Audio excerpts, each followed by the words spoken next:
नमस्कार विद्यार्थी मित्रांनो, VJC स्टडीच्या यूट्यूब चॅनलवरती तुमचं स्वागत आहे.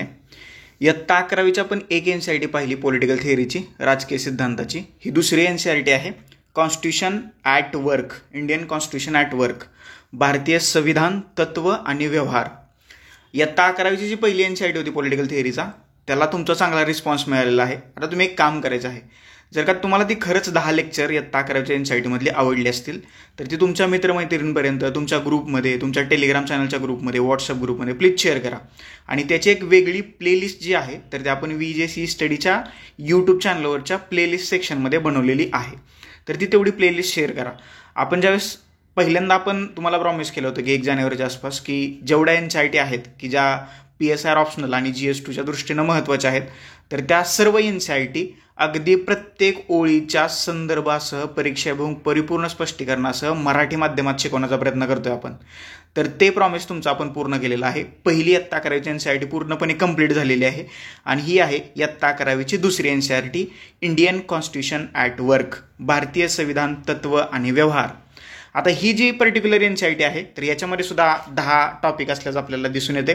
त्याच्यातला पहिला टॉपिक आहे संविधानाचं प्रयोजन आणि निर्मिती प्रक्रिया, म्हणजे कॉन्स्टिट्यूशन वाय अँड हाऊ, भारतीय संविधानातील मूलभूत अधिकार म्हणजे हक्क, राईट्स इन इंडियन कॉन्स्टिट्यूशन, निवडणुका आणि प्रतिनिधित्व, इलेक्शन अँड रिप्रेझेंटेशन, कार्यकारी मंडळ म्हणजे एक्झिक्युटिव्ह, कायदेमंडळ म्हणजेच लेजिस्लेचर, न्यायमंडळ ज्युडिशरी, संघराज्य फेडरलिझम.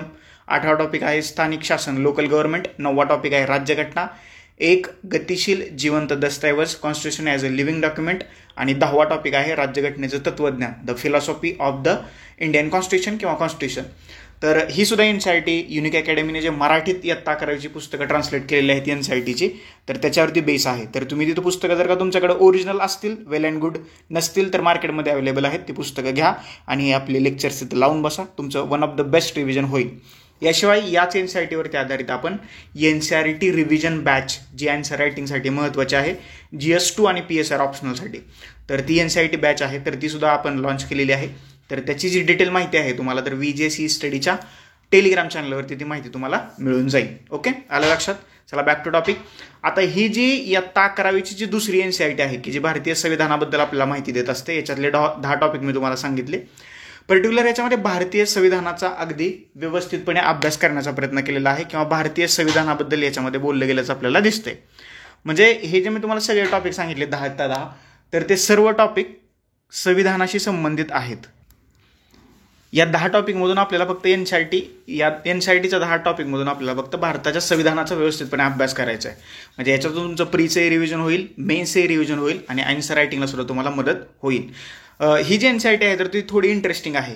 याच्यातले सगळेच पार्ट अगदी तुम्हाला ॲज इट इजच शिकवले पाहिजेत असं काही नाही, कारण हे आपण याच्या अगोदर बऱ्याचशा वेळेला अभ्यासले.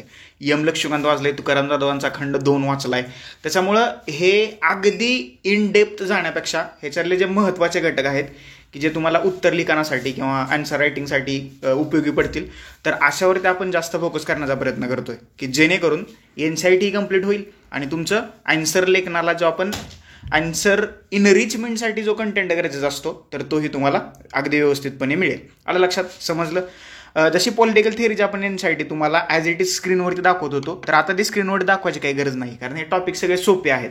संविधान म्हणजे काय, संविधानाची आवश्यकता काय आहे, भारताची संविधानाची निर्मिती कशी झाली, त्याच्यात उद्दिष्टांचा ठराव कसा आला, कॅबिनेट मिशन काय होतं, तर ते सगळे ज्या गोष्टी आहेत की ज्या आपण कधीतरी वाचलेल्या आहेत, परंतु त्याच्यातलं जे इतर गोष्टी आहेत की जे इन डेप्थ नॉलेज गरजेचं आहे तर ते मी तुम्हाला या लेक्चर सिरीजच्या माध्यमातून देण्याचा प्रयत्न करणार आहे. 11वीच्या पहिल्या NCERT सारखं याच्याआधी तुम्ही एक तुमची मोरल रिस्पॉन्सिबिलिटी हे जास्तीत जास्त लाईक करायचं, जास्तीत जास्त लोकांपर्यंत शेअर करायचं आणि लोकांना हे लेक्चर सगळे शेवटपर्यंत अगदी पाहायला सांगायचे. ओके, आलं लक्षात? समजलं? चला सुरुवात करूया. आजचा आपला पहिला टॉपिक आहे. आता माझ्याबद्दल काय परिचय द्यायची गरज नाही, वैभव Shivade, MA political science set. बाकी सोशल मीडियावरती माझी इन्फॉर्मेशन अवेलेबल आहे. चलो सुरुवात करूया. आपलं आजचं पहिलं प्रकरण जे आहे तर ते पहिलं प्रकरण आहे संविधान, प्रयोजन आणि निर्मिती प्रक्रिया, कॉन्स्टिट्यूशन वाय अँड हाऊ, का आणि कसं, म्हणजे संविधान कसं निर्माण झालं आणि त्याचं प्रयोजन काय होतं. अतिशय पहिला टॉपिक जो आहे तर तो इंटरेस्टिंग आहे. आता ह्याचं प्रास्ताविकमध्ये मी काय सांगणार, म्हणजे संविधानाबद्दल मी काय सांगणार अगदी. दुसरी एक महत्त्वाची गोष्ट, भारतीय संविधान नावाची आपण एक दुसरी सिरीज सुरू केली की संविधान निर्मितीमध्ये ज्या ज्या गोष्टी महत्त्वाच्या होत्या तर त्याच्याबद्दलची ती सिरीज आहे. त्या सिरीजची प्लेलिस्ट आपल्याच VJC स्टडीच्या यूट्यूब चॅनलच्या प्लेलिस्ट सेक्शनमध्ये चेक करायची. ओके, आलं लक्षात. आणि टेलिग्राम असेल, व्हॉट्सअप असेल, फेसबुक असेल, इंस्टाग्राम असेल, या 4-5 सोशल मीडियावरती आपण अवेलेबल आहे. त्या 4-5 सोशल मीडियाच्या लिंक्स तुम्हाला खाली डिस्क्रिप्शन बॉक्समध्ये दिलेले आहेत. आणि प्लीज मी काय तुमच्यावरती फोर्स नाही करू शकत की लेक्चर शेअर करा, लाईक करा. जर का जेन्युइनली तुम्हाला आवडत असेल आणि याच्यातून तुमच्या परीक्षेसाठी उपयोगी असणारा कंटेंट, माहिती जर का तुम्हाला मिळत असेल तर डेफिनेटली तुमच्या मनाने शेअर करा, तुमच्या मनाने लाईक करा. ओके, मारून मुसोगा करण्यात काय अर्थ नाही, आमच्या गावाकडची म्हणे. आलं लक्षात. चला बॅक टू टॉपिक. प्रकरण 1, भारतीय संविधान प्रयोजन निर्मिती प्रक्रिया. काय म्हणतं हे? भारतीय संविधान काय आहे, भारतीय नागरिक म्हणून आपल्या आयुष्यात संविधानाचं महत्त्व काय आहे आणि ते नेमकं कसं काम करतं हे अभ्यासणं आवश्यक आहे. बरोबर आहे. म्हणजे सपोज आपण स्पर्धा परीक्षांचा अभ्यास करतोय, परंतु जे लोक स्पर्धा परीक्षांचा अभ्यास करत नाहीत अशा लोकांसाठी भारतीय संविधान काय आहे हे माहीत असायला पाहिजे. भारतीय नागरिक म्हणून आपल्या आयुष्यात त्या संविधानाचं महत्त्व काय आहे आणि ते नेमकं कसं काम करतं हे अभ्यासणं गरजेचं आहे. नक्की आपल्या या भारतीय संविधानाची कार्य आणि त्यांचे विविध पैलू याविषयी माहिती असणं गरजेचं आहे. आणि देशातल्या ज्या विविध शासकीय संस्था आहेत आणि त्यांचे परस्पर संबंध हे जाणून घेणं, ज्यावेळेस आपण स्पर्धा परीक्षेचा अभ्यास करत नव्हतो त्यावेळेस आपल्यासाठी क्युरिओसिटी होती. आणि आत्ताची लोक अभ्यास करत नाहीत. बघा, इलेक्शन आलं की तुम्हाला काय म्हणतो आपण, पॉलिटिकल अवेअरनेस वाढतो, राजकीय जागृती वाढते आणि लोक चर्चा करायला सुरुवात करतात. अरे मग ती लोकसभा कसं काम करते, मग तिथे लोक कशी काय निवडून जातात, मग राष्ट्रपती कोण निवडून देतं, मग पंतप्रधानाची निवड कोण करतं, की ज्यांना माहीत नाही असे लोक असे प्रश्न तुम्हाला विचारत असतात. परंतु आपली सुद्धा अगोदर क्युरिओसिटीच होती की ही शासकीय संस्था कशा काम करतात, ओके, त्यांचे परस्पर संबंध काय आहेत. ओके, म्हणजे फॉर एक्झाम्पल निवड प्रक्रिया असेल, निवडणूक प्रक्रिया असेल, शासन असेल, राष्ट्रपती असतील, पंतप्रधान असेल, या सर्वांविषयीच्या संविधानात्मक तरतुदी ज्या आहेत त्या जाणून घेण्यापूर्वी संविधानाची संपूर्ण रचना ओके कशी आहे, संविधानात नमूद असलेली मूळ तत्व समजून घेणं आवश्यक आहे किंवा ते ठरतं. कारण आपल्या देशातील विविध शासन संस्थांनी या तत्वांना बांधील राहून काम करणं अपेक्षित असतं. म्हणजे संविधानात जी काही बेसिक तत्व दिलेली आहेत तर या तत्वांना बांधील राहून ओके त्या दिलेल्या तत्वांना पुट फॉरवर्ड करणं किंवा त्या दिलेल्या तत्वाची अंमलबजावणी करणं किंवा त्या दिलेल्या तत्वाला फॉलो करणं अपेक्षित असतं किंवा त्याला फॉलो करून काम करणं अपेक्षित असतं. त्याच्यामुळं संविधान किंवा संविधानाची आवश्यकता किंवा संविधान म्हणजे काय हे जाणून घेणं खूप गरजेचं आहे किंवा ते महत्त्वाचं आहे.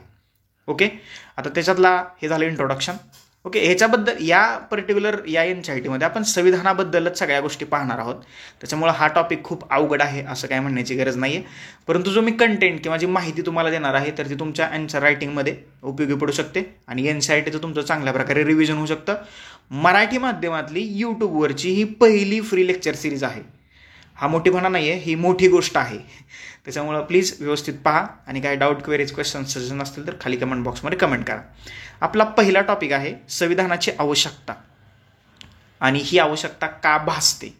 बघा, संविधान म्हणजे काय, त्याची कार्ये काय आहेत, समाज बांधणीमध्ये संविधान कशी भूमिका बजावतं, आपल्या दैनंदिन जीवनाशी संविधान कसं निगडीत आहे, या सर्व प्रश्नांची उत्तरं जाणून घेण्यासाठी आपल्याला संविधानाचा अभ्यास करणं आवश्यक ठरते.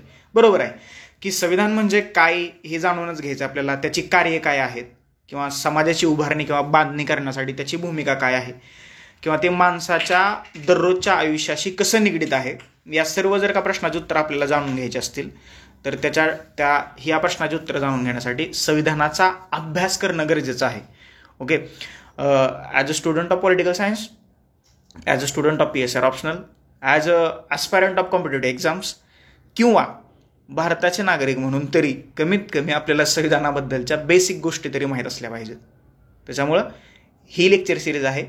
तर ज्यांना बेसिक गोष्टी जाणून घ्यायच्या त्यांच्यासाठी सुद्धा महत्त्वाचे आहे आणि ज्यांना अभ्यास करून उत्तर लिहायचे त्यांच्यासाठी सुद्धा महत्त्वाचे आहे. आता बघा, संविधानाची आवश्यकता का भासते ते पाहणं गरजेचं आहे. त्याच्यातला पहिला घटक आहे विविध गटांमध्ये समन्वय साधणं आणि शांततापूर्ण सहअस्तित्वाची हमी देणं. बघा, आता विविध गटात समन्वय साधायचा आपल्याला, म्हणजे उदाहरणच जर का द्यायचं झालं तर एखाद्या व्यक्तीला कोणत्या मर्यादेपर्यंत मालमत्ता व संपत्ती बाळगण्याचा अधिकार दिला जावा किंवा मुलं आणि मुलींना शाळेत पाठवणं बंधनकारक असावं का. आता ह्या वेगवेगळ्या गटांच्या वेगवेगळ्या कन्सेप्ट तुम्हाला असल्याचं दिसतंय. ओके, आणि भारतीय समाजात अनेकविध गट आहेत, समुदाय आहेत आणि या प्रत्येक गटाची काही वेगळी वैशिष्ट्ये आहेत. म्हणजे प्रत्येक गटाची या गटातील सदस्य अनेक बाबतीत तुम्हाला इतरांपेक्षा वेगळे आणि भिन्न असल्याचं दिसतात. म्हणजे काही हिंदू, काही मुस्लिम, काही ख्रिश्चन असे खूप सारे धर्म, जाती, धर्म मानणारे लोक असतात. शिवाय त्यांचे व्यवसायही तुम्हाला भिन्न भिन्न असल्याचं किंवा त्या व्यवसायाचं स्वरूपही तुम्हाला भिन्न भिन्न असल्याचं दिसून येते. म्हणजे काही लोक एका वेगळ्या व्यवसायात असतात, काही लोक एका वेगळ्या व्यवसायात असतात. म्हणजे त्यांच्या अंगी असणारी क्षमता, त्यांचे छंद, त्यांचं वाचनाची आवड, त्यांची चित्रपट पाहण्याची आवड यामध्ये सुद्धा तुम्हाला भिन्नता असल्याचं दिसून येतं. म्हणजे त्याच्यामध्ये दुसरी एक महत्त्वाची भिन्नता सांगायची झाली तर काही लोक खूप श्रीमंत असतात आणि काही लोक खूप गरीब आहेत किंवा असतात. म्हणजे थोडक्यात आपल्या समाजात जी प्रचंड प्रमाणात जी वैविध्यता आहे तर ती वैविध्यपूर्णता एकत्रच जर का बांधून ठेवायची असेल, त्या गटांमध्ये जर का समन्वय साधायचा असेल तर संविधानाची गरज आहे. आलं लक्षात? म्हणजे आता मी मगाशी तुम्हाला सांगितल्याप्रमाणे की या गटातील सदस्यांमध्ये विविध कारणामुळे मतभेद किंवा वाद निर्माण होण्याची शक्यता असते. डेफिनेटली. म्हणजे आता जर का भारतातलं तुम्ही वातावरण पाहिलं, आरक्षण आहे, मणिपूरमधले काही इश्यू आहेत, जातीतली काही भांडणं असतील, धर्माधर्मातली काही भांडणं असतील. ओके, याच्यामध्ये वाद निर्माण होण्याची शक्यता असते. म्हणजे प्रत्येक गटाचं, प्रत्येक धर्माचं, प्रत्येक जातीचं, प्रत्येक कम्युनिटीची जी लाईफस्टाईल असते किंवा काही गोष्टी असतात तर त्या इतर गटांपेक्षा, इतर जातींपेक्षा, इतर धर्मापेक्षा तुम्हाला वेगवेगळ्या असल्याचं दिसून येईल. या गटांमध्ये वेगवेगळ्या आधारावरती भेदभाव करण्यास वाव दिला जावा का, हा सुद्धा प्रश्न आहे. इत्यादी सर्व प्रश्नाचे जर का विविध गटातील लोकांकडून भिन्न स्वरूपाचे मिळत असतील उत्तरं, पण या सर्व प्रकारची भिन्नता असून देखील हे जे सर्व गट आहेत, समुदाय आहेत, यांना एकत्रितपणे राहावं लागणार आहे. कारण प्रत्येक गट आणि समुदायासाठी आपण वेगळं राष्ट्र किंवा वेगळं राज्य तर करू शकणार नाही. ओके, कारण ते सर्व जे सदस्य आहेत तर त्या कोणत्या तरी गोष्टींसाठी एकमेकांवरती अवलंबून असल्याचं आपल्याला दिसतं आणि त्यांना तिथं एकमेकांच्या सहकार्याची गरज असते. म्हणजे बघा, काही लोक असं एक ठराविक काम करतात आणि ते काम फक्त त्याच लोकांकडून होतं किंवा होऊ शकतं. त्याच्यामुळे ज्या लोकांना ते काम जमत नाही तर त्या काम न जमणाऱ्या लोकांना काम जमणाऱ्या लोकांवरती अवलंबून राहावं लागणार आहे. म्हणून त्यांना एकमेकांच्या सहकार्याची गरज सुद्धा असणार आहे. आणि त्यामुळे या गटाला शांततापूर्ण मार्गाने एकत्रित राहणं कोणत्या घटकांमुळं किंवा कोणत्या बाबींमुळं शक्य होईल याचा विचार करणं आवश्यक असतं. आणि हे जे विचार आहेत तर ते तुम्हाला भारताच्या संविधानात किंवा कुठल्याही देशाच्या संविधानामध्ये असल्याचं दिसून येते.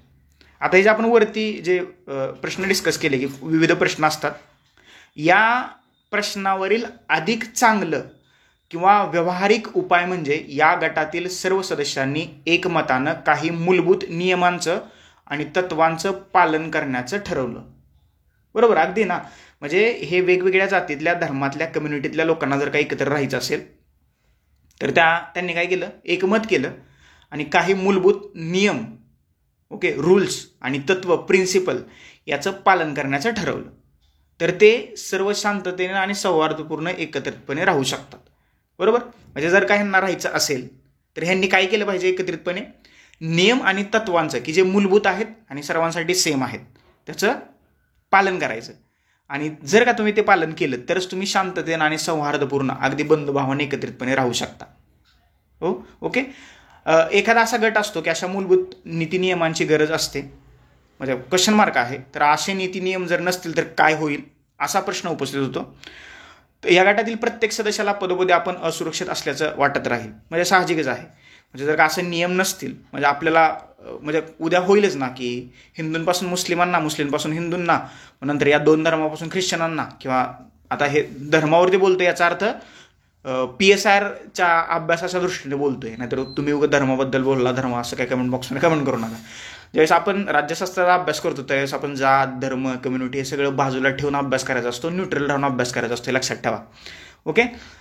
विविध गटातील सर्व सदस्य परस्परांशी कसे व्यवहार करतील, कोणती कृती करतील याची शाश्वती राहणार नाहीये जर काही नियम नसतील तर. लहान सहान गोष्टीसाठी संघर्ष उद्भवेल आणि समाजातील शांतता आणि सहजीवन धोक्यात येईल जर काही तुमचे नियम नसतील तर. आलं लक्षात? आणि म्हणूनच त्यामुळे विभिन्न गटांमध्ये साधारण स्वरूपाचं सहकार्य आणि समायोजन साधण्यासाठी ठराविक नीतिनियमांचं, मूल्यांचं पालन करणं आवश्यक असतं. आणि त्याचबरोबर हे नियम गटातील सर्व सदस्यांना व्यवस्थित माहीत असणं, ते त्यांना बंधनकारक असणं, तसेच हे नियम सार्वजनिकरित्या घोषित करणं सुद्धा महत्त्वाचं असतं. म्हणजे हे तुम्ही नियम बनवले ठीक आहे, बरोबर. म्हणजे संविधानाची आवश्यकता का भासते याच्यातलं हे जे पहिलं कारण आहे या गटांना एकत्रित ठेवण्यासाठी. परंतु तुम्ही ज्या गटातल्या लोकांसाठी जे नियम बनवलेले आहेत तर ते जर का गटातल्या लोकांनाच माहीत नसतील तर मग त्याचा काय उपयोग. ओके, ते जर का त्यांच्यावर बंधनकारक नसतील तरी सुद्धा त्या नियमांचं महत्त्व जे आहे तर ते शून्य आहे. त्याच्यामुळं ते सर्व सदस्यांना पहिला पॉईंट व्यवस्थितपणे माहीत असले पाहिजेत, त्यांच्यावरती ते बंधनकारक असले पाहिजेत आणि हे नियम सार्वजनिकरित्या घोषित केले गेलेले असले पाहिजेत. ओके, आलं लक्षात. आणि या गटातील सर्व सदस्य या नियमांचं पालन करतील किंवा नाही याविषयी जर का प्रत्येकाला खात्री वाटली नाही तर सर्व सदस्य या नियमांचं पालन करणार नाहीत. ही गोष्ट लक्षात ठेवा. म्हणजे सर्वांना खात्री वाटली पाहिजे की गटातली सर्व लोक या नियमांचं पालन करतील आणि हे नियम कायदेशीररित्या सर्वांसाठी बंधनकारक केले तर हे नियम सर्वजण पाळतील आणि त्यांचं उल्लंघन केल्यास ते शिक्षेसही पात्र असतील याची हमीही मिळेल. म्हणजे जर का पालन केलं नाही तर ऑब्व्हियसली अशांतता माजेल. म्हणून काय केलं, हे नियम जे आहेत तर ते कायदेशीररित्या बंधनकारक केले. ओके, आणि त्याचं जर का उल्लंघन केलं तर उल्लंघन करणारे शिक्षेसही पात्र होतील याची हमी सुद्धा तिथं देण्यात आलेली आहे. आणि या सगळ्या गोष्टी ज्या आहेत तर तुम्हाला संविधानात असल्याचं दिसून येतं. आलं लक्षात. संविधानाची का आवश्यकता आहे या प्रश्नाचं पहिलं जे उत्तर होतं तर ते विविध गटांमध्ये समन्वय साधणं आणि शांततापूर्ण सहअस्तित्वाची हमी देणं, पहिला मुद्दा. दुसरा मुद्दा आहे काही मूलभूत नियम पुरवणं, to provide a set of basic rules. बरोबर ना, काही मूलभूत नियम तुम्हाला पुरवायचे आहेत. म्हणजे संविधानाची आवश्यकता का आहे तर तुम्हाला काही मूलभूत नियम द्यायचे आहेत. ओके, भारताच्या संविधानात सुद्धा काही तुम्हाला मूलभूत नियम असल्याचं दिसतं. या नियमानुसार राज्यसंस्थांचा कारभार चालतो. बरोबर, जे काही नियम दिलेले आहेत म्हणजे राज्यसंस्थेनं काय करायला पाहिजे आणि काय नाही करायला पाहिजे ह्याची सगळी तरतूद भारताच्या संविधानात आहे. बरोबर. आता हे मूलभूत नियम कोणते आणि त्यांचं मूलभूत असणं कसं ठरतं याचा विचार करणं थोडंसं आवश्यक आहे. म्हणजे हे मूलभूत नियम कोणते आहेत याची सुद्धा चर्चा होणं गरजेचं आहे. आणि ते मूलभूत असणं हे कसं ठरतं याचा अभ्यास केला पाहिजे. त्याच्यासाठी आपण सर्वप्रथम जाणून घेतलं पाहिजे की राज्यसंस्था चालवण्यासाठी नियम किंवा कायदे बनवण्याचा अधिकार कोणाला आहे. बरोबर ना, अगदी बरोबर आहे. म्हणजे एखाद्या व्यक्तीला एक नियम महत्त्वाचा वाटत असला तरी त्याचवेळी इतरांना दुसरा नियम जास्त महत्त्वाचा वाटू शकतो. बरोबर आहे की सोर्स ए आणि बी अशी दोन लोक आहेत. एला वाटलं की अ हा नियम त्याच्यासाठी महत्त्वाचा आहे, बीला वाटलं ब हा नियम त्याच्यासाठी महत्त्वाचा आहे. ऑब्व्हियसली, कारण हे दोन वेगवेगळ्या व्यक्ती आहेत ना, त्याच्यामुळं एक नियम दोघांनाही समान प्रमाणात महत्त्वाचा वाटेलच याच्याबद्दल काही गॅरंटी नाही. कारण प्रत्येकाला नियम वेगवेगळ्या पद्धतीनं काय म्हणू शकतो आपण वेगवेगळा वाटू शकतो. त्याच्यामुळं समान नियमांची निर्मिती करणं गरजेचं असतं. येते समजलं, लक्षात आलं. बरोबर. भारतीय नागरिक म्हणून आपल्याला लागू होणारे कायदे किंवा नियम आपल्यासाठी कोण ठरवणार हे आपण कसं ठरवायचं. त्यामुळे सर्वांसाठी कायदे आणि नियम कोणते असतील हे ठरवण्याआधी असे नियम व कायदे तयार करण्याचा अधिकार कोणाकडे असेल हे निश्चित केलं गेलं पाहिजे. या प्रश्नाचं उत्तर संविधान पुरवतं. बरोबर. म्हणजे नियम तर पुरवायचे आहेत परंतु त्याच्या अगोदर नियम तयार कोणी करायचे याचं उत्तर जे आहे तर ते संविधान पुरवतं. आणि संविधान काय सांगतंय की एक संसद बनेल, संसदेमधून लोकसभा असेल किंवा संसदेमधून कायदेमंडळ बनेल आणि कायदेमंडळ नियम आणि कायद्यांची निर्मिती करेल. ओके.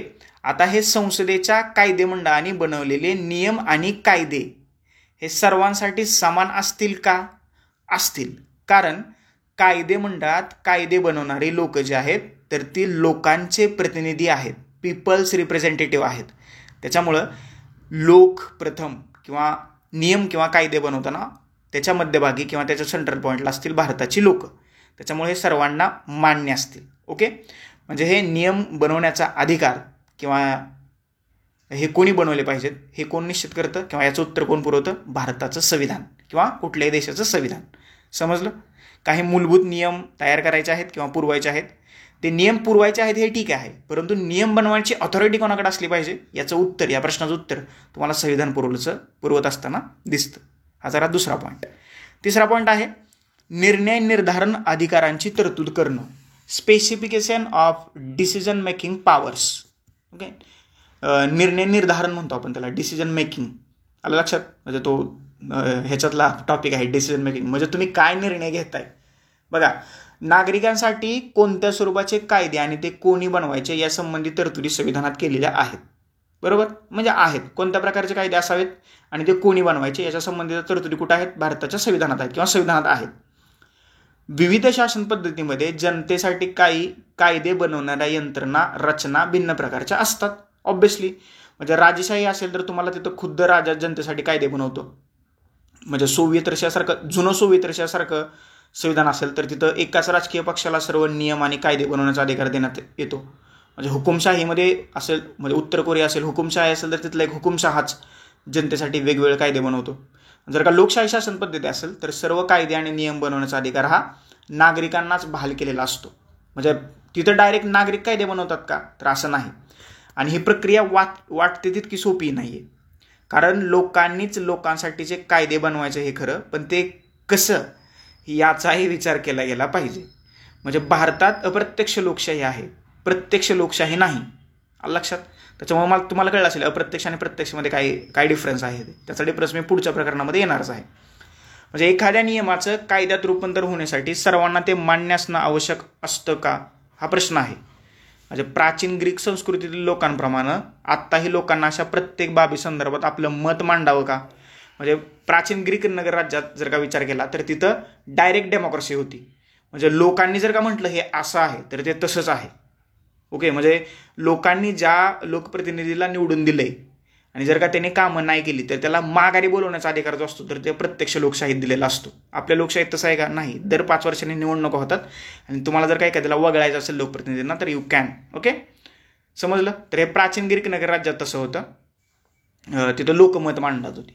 ओके, आणि आत्ता तसं मत मांडणं प्रत्येक बाबी संदर्भात आपलं मत मांडावं का हा प्रश्न आहे. लोकांनी स्वतः निवडून दिलेल्या प्रतिनिधीमार्फत व्यक्त व्हावं का हाही प्रश्न आहे. जर असं होणार असेल तर लोकप्रतिनिधींची निवड कशा प्रकारे व्हावी आणि असे किती लोकप्रतिनिधी निवडले जावेत हे काही प्रश्न आहेत. बरोबर, लोकांना व्यक्त व्हावं का? ओके, हे कायद्यात रूपांतर जे नियम आहेत तर ते होण्यासाठी मान्यता असणं आवश्यक आहे का, हे काही प्रश्न आहेत. भारतीय संविधानात असं नमूद केलेलं आहे की बहुतेक वेळा संसद जनतेसाठी कायदे व धोरणे ठरवते आणि त्यामुळेच ठराविक पद्धतीनं संसद गठीत करावी लागते. मी मागाशी सांगितल्याप्रमाणे भारताची जी संसद आहे तर ती जनतेसाठी किंवा लोकांसाठी कायदे व धोरणे ठरवते आणि ही जी संसद आहे तर ती ठराविक पद्धतीने निर्माण करावी लागते किंवा गठीत करावी लागते. म्हणजे थोडक्यात काय, कोणत्याही प्रकारच्या समाजातील कायदे जाणून घेण्याआधी असे कायदे पारित करण्याचे अधिकार कोणाकडे आहेत. बरोबर, म्हणजे हे कायदे निर्माण करण्याची, कायदे तयार करण्याची किंवा पारित करण्याची आणि त्याची अंमलबजावणी करण्याचे अधिकार कोणाकडे आहेत हे पाहावं लागतं. आणि हे अधिकार संसदेकडेच असतील तर हे अधिकार संसदेला बहाल करणारा कायदाही अस्तित्वात असला पाहिजे आणि हे काम संविधान करतं. ओके, संविधान जर का हा कायदा समजला तर संसदेकडेच हे जे अधिकार, म्हणजे काय म्हणतो आपण त्याला, हे अधिकार संसदेकडेच असतील. ओके, कायदा निर्माण करण्याचे, आणि हे अधिकार संसदेला बहाल करणारा कायदा कोणता आहे तर त्याचं उत्तर आहे संविधान. म्हणजे कायदे निर्माण करण्याचा अधिकार जो संसदेला बहाल केलाय तर हा संसदेला कायदे निर्माण करण्याचा अधिकार बहाल करणारा कायदा म्हणजे भारताचं संविधान आहे किंवा कुठल्या देशाचं संविधान असतं. समजलं? आलं लक्षात? म्हणजे डिसिजन मेकिंगची पॉवर जी आहे, म्हणजे भारताच्या बाबतीत जर का अभ्यास करायचा झालं तर ती भारताच्या संसदेला देण्यात आली असेल तर ती भारताच्या संसदेला जी पॉवर दिली आहे तर ती संविधानातून दिलेली आहे. आलं लक्षात? समजलं? हा आहे आपला तिसरा पॉईंट. निर्णय निर्धारण अधिकारांची तरतूद जी आहे तर ती भारताच्या संविधानानं भारताच्या संसदेला दिलेली आहे. ह्याच्याला चौथा पॉईंट आहे आपला, समाजाच्या आकांक्षा आणि उद्दिष्ट यांना आविष्कृत करणं. टू लिमिट द पॉवर,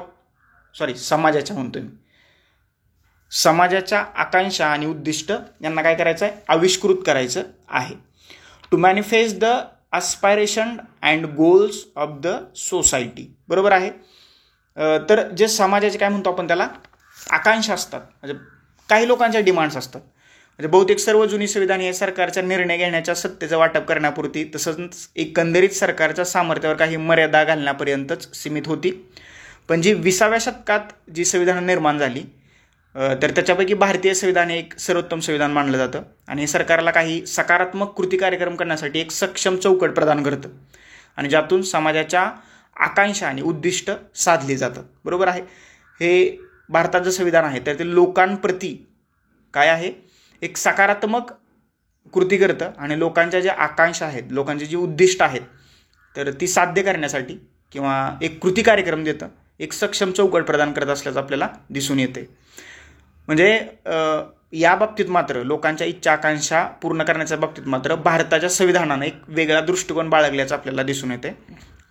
वेगवेगळ्या पातळ्यावर विषमता असलेल्या समाजात शासनाच्या सत्तेवर मर्यादा घालण्याबरोबरच समाजातील विषमता आणि मागासलेपण यावर मात करण्याच्या दृष्टीने काही सकारात्मक पावलं उचलण्यासाठी सरकारला सक्षम बनवणंही तितकंच महत्त्वाचं असतं. म्हणजे समाजात जी विषमता आहे तर त्या विषमता असणाऱ्या समाजात शासनाच्या सत्तेवर मर्यादा तर घालायच्याच आहेत. ओके. परंतु समाजात जी विषमता आहे आणि मागासलेपण आहे यावरती मातही करायची आहे. तर या दृष्टीने जर का सरकारनं सकारात्मक पाऊल उचलण्यासाठी सरकारला एक सक्षम बनवणं हे तितकंच महत्त्वाचं असतं आणि हे काम तुम्हाला संविधान करत असल्याचं दिसतं. म्हणजे उदाहरण द्यायचं जर का झालं तर भारताची एक जातीभेद विरहित समाज घडवण्याची महत्त्वाकांक्षा आहे. बरोबर, की जातीचा भेद जो आहे, जातीभेद जो आहे तर तो नसला पाहिजे आणि जर असा असेल तर त्या दृष्टीनं पावलं उचलण्यासाठी सरकार सक्षम असणं गरजेचं असतं. बरोबर, म्हणजे हे सरकारने करणं गरजेचं आहे. दक्षिण आफ्रिकेसारख्या मोठ्या प्रमाणावर वांशिक भेदभावाचा इतिहास असलेल्या देशातील संविधानाला या वर्णीय भेदभावाचं समूच्चाटन करण्याकरता तेथील शासनास सक्षम बनवावं लागलेलं आहे. म्हणजे भारतात जातीभेद आहे तर दक्षिण आफ्रिकेत तुम्हाला रेशियल डिस्क्रिमिनेशन, वांशिक भेदभाव असल्याचं दिसतंय तुम्हाला आणि तिथल्या संविधानानं हा वांशिक भेदभाव दूर करण्यासाठी काही सकारात्मक पावलंसुद्धा उचललेली आहेत. तसंच संविधान समाजाच्या आकांक्षांचं जतन करतं, आस्पायरेशन्स जे आहेत. ओके. उदाहरणार्थ भारतीय संविधानकारांनी असा विचार केला की समाजातील प्रत्येक व्यक्तीला सर्वसाधारणपणे किमान प्रतिष्ठा, सामाजिक आत्मसन्मानानं आयुष्य जगण्यासाठी लागणाऱ्या सर्व गोष्टी म्हणजे बेसिक नीड्स, मूलभूत गोष्टी आणि शिक्षण मिळालंच पाहिजे, की ज्या महत्त्वाच्या गोष्टी आहेत. भारतीय संविधान या दृष्टीनं कायदेशीरदृष्ट्या अंमलबजावणी करता येतील अशा काही कल्याणकारी योजना राबवण्याकरता शासनास सक्षम करतं. मध्ये तुमचं फ्री एज्युकेशन असेल. ओके. किमान मूलभूत गोष्टी म्हणजे अन्न, वस्त्र, निवारा असेल. ओके. कोरोनाच्या काळामध्ये गव्हर्नमेंट ऑफ इंडियाने सुरू केलेली काय म्हणतो त्याला मोफत अन्नधान्य योजना असेल. ओके. संविधान या गोष्टी शासनाने कराव्यात, म्हणजे कल्याणकारी योजना राबवण्यासाठी शासनाला सक्षम कोण बनवते? भारताचं संविधान बनवते आणि अशा सक्षमीकरणाच्या तरतुदींना भारतीय संविधानाच्या सरनाम्याचा आधार आहे आणि अशा काही तरतुदी आपल्याला मूलभूत हक्कांच्या प्रकरणात नमूद केलेल्या सुद्धा आढळतात. म्हणजे मुख्यत्वे घटनेत नमूद केलेली मार्गदर्शक तत्वे ही सरकारला समाजाच्या आकांक्षा व ध्येयपूर्तीसाठी सहाय्यकारी ठरत असल्याचं आपल्याला दिसून येते. ओके. ही काय करत असतात? संविधान का गरजेचं आहे तर ह्याच्यावरनं तुम्हाला दिसून येते की समाजाच्या आकांक्षा आणि उद्दिष्ट यांना जर का तुम्हाला आविष्कृत करायचं असेल, ओके, यांना जर का तुम्हाला मॅनिफेस्ट करायचं असेल तर संविधानाची गरज असते. बरोबर, आलं लक्षात? एक पॉईंट राहिला तिथं, शासनाच्या अधिकारांवरती मर्यादा घालणं, to limit the powers of government. बरोबर, म्हणजे संविधानाने जसं लोकांच्या कल्याणाचा विचार केलेला आहे परंतु लोकांचं कल्याण साधताना शासनाला मनमानी कृती करता येणार नाही. त्याच्यामुळे याच संविधानाच्या माध्यमातून शासनाच्या अधिकारावरती, शासनाच्या सत्तेवरती किंवा पॉवर्सवरती तुम्हाला काही मर्यादासुद्धा घातल्याचं दिसतंय. बरोबर, म्हणजे नागरिकांसाठी निर्णय घेण्याचा अधिकार कोणाला असेल हे निश्चित असेल, पण त्या अधिसत्तेने केलेले काही कायदे अन्यायकारक वाटत असतील तर त्या संबंधित तरतूद असणं आवश्यक ठरतं. हे बरोबर आहे, अगदी बरोबर आहे. म्हणजे तुम्हाला नागरिकांसाठी निर्णय घेण्याचा अधिकार कोणाला असेल तर तो कोणाला असेल? राज्यसंस्थेला असेल किंवा एखाद्या अधिसत्तेला असेल. बरोबर, परंतु अधिसत्तेने हे निर्णय घेताना काही जर का कायदे केले आणि ते कायदे जर का अन्यायकारक वाटत असतील तर त्या संबंधी किंवा त्या अन्यायकारक वाटणाऱ्या कायद्यांवरती काही जरब बसावे, निर्बंध घालावा, तशी सुद्धा तरतूद राज्यघटनेत किंवा संविधानात असणं गरजेचं असतं आणि तशा तरतुदी तुम्हाला संविधानात दिसतात. म्हणजे संविधान काय करतंय? शासनाच्या अधिकारावरती मर्यादा घालते, त्या लिमिट करण्याचा प्रयत्न सुद्धा करत असते. म्हणजे जेणेकरून चेक्स अँड बॅलन्स त्याच्यामध्ये राहावा. म्हणजे उदाहरण द्यायचं झालं, जर एखाद्या कायद्यानुसार लोकांना त्यांच्या आवडीच्या धर्माचं पालन करण्याचा अधिकार नाकारला गेला किंवा ठराविक रंगाचे कपडे घालण्यास बंदी घालण्यात आली, म्हणजे ठराविक गाणी ऐकण्यास बंदी करण्यात आली किंवा ठराविक गटातील लोकांना मालमत्तेचा अधिकार नाकारला गेला किंवा अशा काही गोष्टी जर का घडत असतील किंवा ठराविक वर्णाच्या लोकांना सार्वजनिक विहिरीमधील पाणी घेण्याचा अधिकार नाकारला गेला, तर अशा प्रकारचे कायदे हे अन्यायकारक आहेत असं वाटणं साहजिकच आहे. आणि ठराविक प्रक्रियेनुसार निवडून आलेल्या सरकारनं जरी ते कायदे पारित केले असले तरी अशा स्वरूपाचे कायदे करणारे सरकार हे अन्यायकारक आहे असं म्हणणं योग्यच ठरेल. अशा वेळी सरकारच्या मनमानी कृतीला प्रतिबंध घालणाऱ्या रचना, प्रक्रिया यासंबंधी तरतुदी तुम्हाला संविधानात हव्या असतात किंवा तशाच तरतुदी किंवा रचना किंवा प्रक्रिया संविधानात पाहिजेतच. बरोबर. म्हणजे काही कायदे, अगोदरचे जुने कायदे जर का ते राज्यसंस्थेनेच केले असतील, ओके, आणि राज्यसंस्थेला कायदे करण्याचा अधिकार संविधानात दिलेला आहे, हे मान्य आहे. परंतु स्थळ काळ वेळेनुसार ते कायदे जर का अन्यायकारक ठरत असतील, ओके, आणि असं म्हणणं योग्यच आहे, तर अशा वेळेला या सरकारच्या मनमानी कृतीला प्रतिबंध घालणाऱ्या रचनांची, प्रक्रियेची निर्मिती किंवा तरतूद ही संविधानात असल्याचं तुम्हाला दिसून येते. बरोबर. संविधान बऱ्याच मार्गांनी सरकारच्या अधिकारावर मर्यादा घालत असतं. त्यातला एक सर्वसाधारण मार्ग म्हणजे नागरिकांसाठी मूलभूत अधिकार निर्मित करणं, निर्दिष्ट करणं, ज्यांना कुठलंही सरकार कुठल्याही परिस्थितीत डावलू शकत नाही. ओके. म्हणजे काही विशिष्ट गोष्टींचा अपवाद सोडता तुमच्या मूलभूत हक्कांवरती मर्यादा घातल्या जाऊ शकत नाहीत. फॉर एक्झाम्पल, कोणत्याही सूचनेशिवाय अटक करण्यापासून नागरिकांचं संरक्षण केलं जाईल ही सरकारवरची पहिली मूलभूत मर्यादा आहे. म्हणजे जर का तुम्हाला अटक करायची असेल तर तुम्ही पिक्चरमध्ये पाहिलं असेल, ते विचारतात कोणत्याही चित्रपटात की तुमच्याकडे अटक वॉरंट आहे का. ओके. तुम्हाला अटक करायच्या अगोदर तुम्हाला सूचना दिली का. ओके. म्हणजे ही सरकारवर घातलेली एक मर्यादाच आहे ना. याशिवाय नागरिकांना काही मूलभूत स्वातंत्र्याचा अधिकार दिलेला असेल, जसं की भाषण, अभिव्यक्ती स्वातंत्र्य, संघटना स्वातंत्र्य, व्यापार किंवा व्यवसाय करण्याचं स्वातंत्र्य इत्यादी. प्रत्यक्षात राष्ट्रीय आणीबाणीच्या काळात मात्र नागरिकांच्या या मूलभूत हक्कांवरील मर्यादा येऊ शकतात. बरोबर आहे. म्हणजे राष्ट्रीय आणीबाणीची परिस्थिती अशी असते की तिथं राष्ट्र महत्त्वाचं असतं ना की मूलभूत अधिकार. बरोबर. शिवाय कोणत्या विशिष्ट परिस्थितीमध्ये नागरिकांच्या मूलभूत अधिकारांना बाधा येऊ शकते हे संविधान निश्चित करतं. म्हणजे ठीक आहे की राष्ट्रीय आणीबाणीच्या काळात निर्बंध घातले जाऊ शकतात, परंतु संविधानानं त्याच्या पुढची तरतूद केलेली आहे की कुठल्या एका विशिष्ट परिस्थितीमध्ये मूलभूत अधिकारांना बाधा येऊ शकते याची सुद्धा निश्चिती, याच्याबद्दल सुद्धा तरतुदी तुम्हाला संविधानातच असल्याचं दिसून येते. म्हणजे जे गव्हर्नमेंटचे किंवा जे सरकारचे किंवा जे अधिसत्तेचे, राज्यसत्तेचे जे नियम असतात तर त्याला मर्यादित करण्याचा अधिकार सुद्धा भारताच्या किंवा संविधानामध्ये नमूद केलेला आपल्याला दिसून येते. ओके. आणि संविधानाची आवश्यकता का असते किंवा का भासते याच्यातला शेवटचा घटक आहे नागरिकांना मूलभूत ओळख प्रदान करणं. बरोबर. म्हणजे to impart fundamental identity to the people. Okay. ज्या राष्ट्राची लोक आहेत तर त्यांना त्यांची एक वेगळी आयडेंटिटी त्यांना देणं. म्हणजे फॉर एक्झाम्पल, जर्मन असणं म्हणजे आयडेंटिटीजमध्ये सुद्धा फरक असू शकतो. म्हणजे भारतातल्या लोकांची आयडेंटिटी वेगळी आहे, ओके, आणि बाहेरच्या देशातल्या लोकांची आयडेंटिटी वेगळी असू शकते. म्हणजे जर्मन असणं हे वंश सांस्कृतिकदृष्ट्या जर्मन असण्याशी निगडीत आहे. ओके. वंश आणि सांस्कृतिकदृष्ट्या म्हणजे इथनिकली. बरोबर. तेथील संविधानाने त्यावर अशाच प्रकारचं भाष्य केलं आहे. तर दुसऱ्या बाजूला जर का आपण भारताचं उदाहरण पाहिलं तर भारतीय संविधानाने नागरिकत्वासाठी वंश सांस्कृतिक अस्मिता, इथनिक आयडेंटिटी हा निकष नाकारलेला आपल्याला दिसतो. ओके. म्हणजे जर्मनच्या संविधानाने वांशिक आयडेंटिटी डेव्हलप केलेली आहे, वांशिक ओळख डेव्हलप केलेली आहे. परंतु भारताच्या संविधानाने मात्र नागरिकत्वासाठी वंश सांस्कृतिक अस्मिता, इथनिक आयडेंटिटी हा निकष जो आहे तर तो मानलेला नाही, तो नियम नाकारलेला आपल्याला दिसतो. म्हणजे सर्वात महत्त्वाचं म्हणजे संविधान नागरिकांना त्यांची मूलभूत ओळख प्रदान करते हे गरजेचं आहे. परंतु वेगवेगळ्या देशांच्या संविधानानुसार हे जे नियम आहेत किंवा हे आयडेंटिटी पुरवण्याचे जे काही रूल्स अँड रेग्युलेशन्स असतात तर ते तुम्हाला वेगवेगळ्या स्वरूपाचे असल्याचं दिसून येतं. ओके.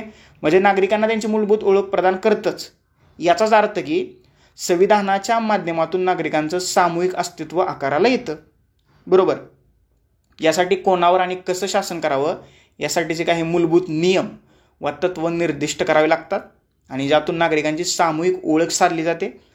संविधानाच्या यादी आपल्या इतर अनेक प्रकारची वैयक्तिक ओळख असतेच. म्हणजे संविधानाने आपली सामूहिक ओळख निर्माण केली आहे. त्याच्या अगोदर तर आपली वैयक्तिक ओळख असतेच. म्हणजे माझी ओळख आहे वैभव शिवडे, ओके, तुमची ओळख असेल ABCD, ओके, EFG, अशी सगळ्यांच्या ओळखी असतीलच. ओके, म्हणजे जर का तुम्ही कल्की पाहिला असेल तर तिथं हे तुम्हाला दिसेल. लक्षात, कल्की आणि भैरव ह्या त्यांच्या आयडेंटिटी आहेत. ओके, आणि आपल्याला संविधान काय करतं, सामूहिक ओळख जी आहे तर ती सामूहिक ओळख संविधान पुरवण्याचा प्रयत्न करतं. आपण काही नियम व तत्वांना बांधील होतो तेव्हा आपली राजकीय ओळख प्रस्थापित होते. म्हणजे आपण काही नियम आणि तत्व आपल्यावरती स्वतःहून लादून घेतो तर त्यावेळेस आपली पॉलिटिकल आयडेंटिटी क्रिएट होते. घटनात्मक मानदंड हा एक महत्त्वाचा आकृतीबंध आहे ज्यात वैयक्तिक इच्छाशक्ती, ध्येय आणि स्वातंत्र्यांचा पाठपुरावा होतो. ओके, म्हणजे घटनेने जर का काही गोष्टी घालून दिल्या असतील, मानदंड, ओके, काही नियम किंवा रेग्युलेशन्स, हा एक महत्त्वाचा आकृतीबंध आहे आणि याच्यामुळं आपली वैयक्तिक इच्छाशक्ती, ध्येय आणि स्वातंत्र्य याचा आपल्याला व्यवस्थितपणे पाठपुरावा करता येतो. म्हणजे फॉर एक्झाम्पल, तुम्हाला मूलभूत हक्क दिलेले आहेत, ओके, सगळ्यांना दिलेले आहेत 12 ते 35 मध्ये, आपण ते पाहिलेलं सुद्धा आहे. परंतु तुमच्या मूलभूत हक्कांचं संवर्धन करताना दुसऱ्याच्या मूलभूत हक्कांना बाधा येता कामा नये. ओके, हा घटनेनं घालून दिलेला मानदंड आहे. त्याच्यामुळे तुमची वैयक्तिक इच्छाशक्ती, ध्येय आणि स्वातंत्र्य याचा तुम्हाला व्यवस्थितपणे पाठपुरावा करता येतो किंवा तो होतो. एखादी व्यक्ती काय करू शकते आणि काय करू शकत नाही यावर संविधान वैध निर्बंध लागू करतं. बरोबर आहे, अगदी बरोबर आहे. काय करू शकते आणि काय करू शकत नाही म्हणजे तुम्हाला माहिती असेल की जे भारताच्या सैन्य दलामध्ये जी आपले बांधव काम करतायत तर त्यांचे मूलभूत हक्क आपल्या एवढे मोकळे नसतात आणि त्यांच्या मूलभूत हक्कांवरती निर्बंध घालण्याचा अधिकार भारताच्या राज्यसंस्थेला दिलेला आहे. ओके, आलं लक्षात. म्हणजे हे नियम तुम्हाला कोणी पुरवले आहेत तर भारताच्या संविधानानेच पुरवले आहेत ना. एखादी व्यक्ती काय करू शकते आणि काय करू शकत नाही. म्हणजे आपण संघटनांची निर्मिती करू शकतो इथं, परंतु सैनिकांना संघटनाची निर्मिती करता येते का तर नाही करता येत. म्हणजे त्यांच्यावरती हे वैध निर्बंध आहेत हे कोणी घातलेले आहेत तर हे संविधानानेच घातलेले आहेत. संविधान काही मूलभूत मूल्य मुखर करतं ज्यांचा आपण दुरुपयोग किंवा उल्लंघन करू शकत नाही. त्यामुळे संविधान आपल्याला एक नैतिक ओळख, मोरल आयडेंटिटी प्रदान करतं. बरोबर आहे ना. जर का आपण एखाद्या कायद्याचा, नियमाचा दुरुपयोग केला नाही आहे तर आपली एक नैतिक ओळख संविधान आपल्याला प्रदान करत असतं. बरीच मूलभूत राजकीय आणि नैतिक मूल्य आता वेगवेगळ्या संविधानिक परंपरामध्ये सामायिक स्वरूपात आपल्याला असलेला दिसून येत आहे.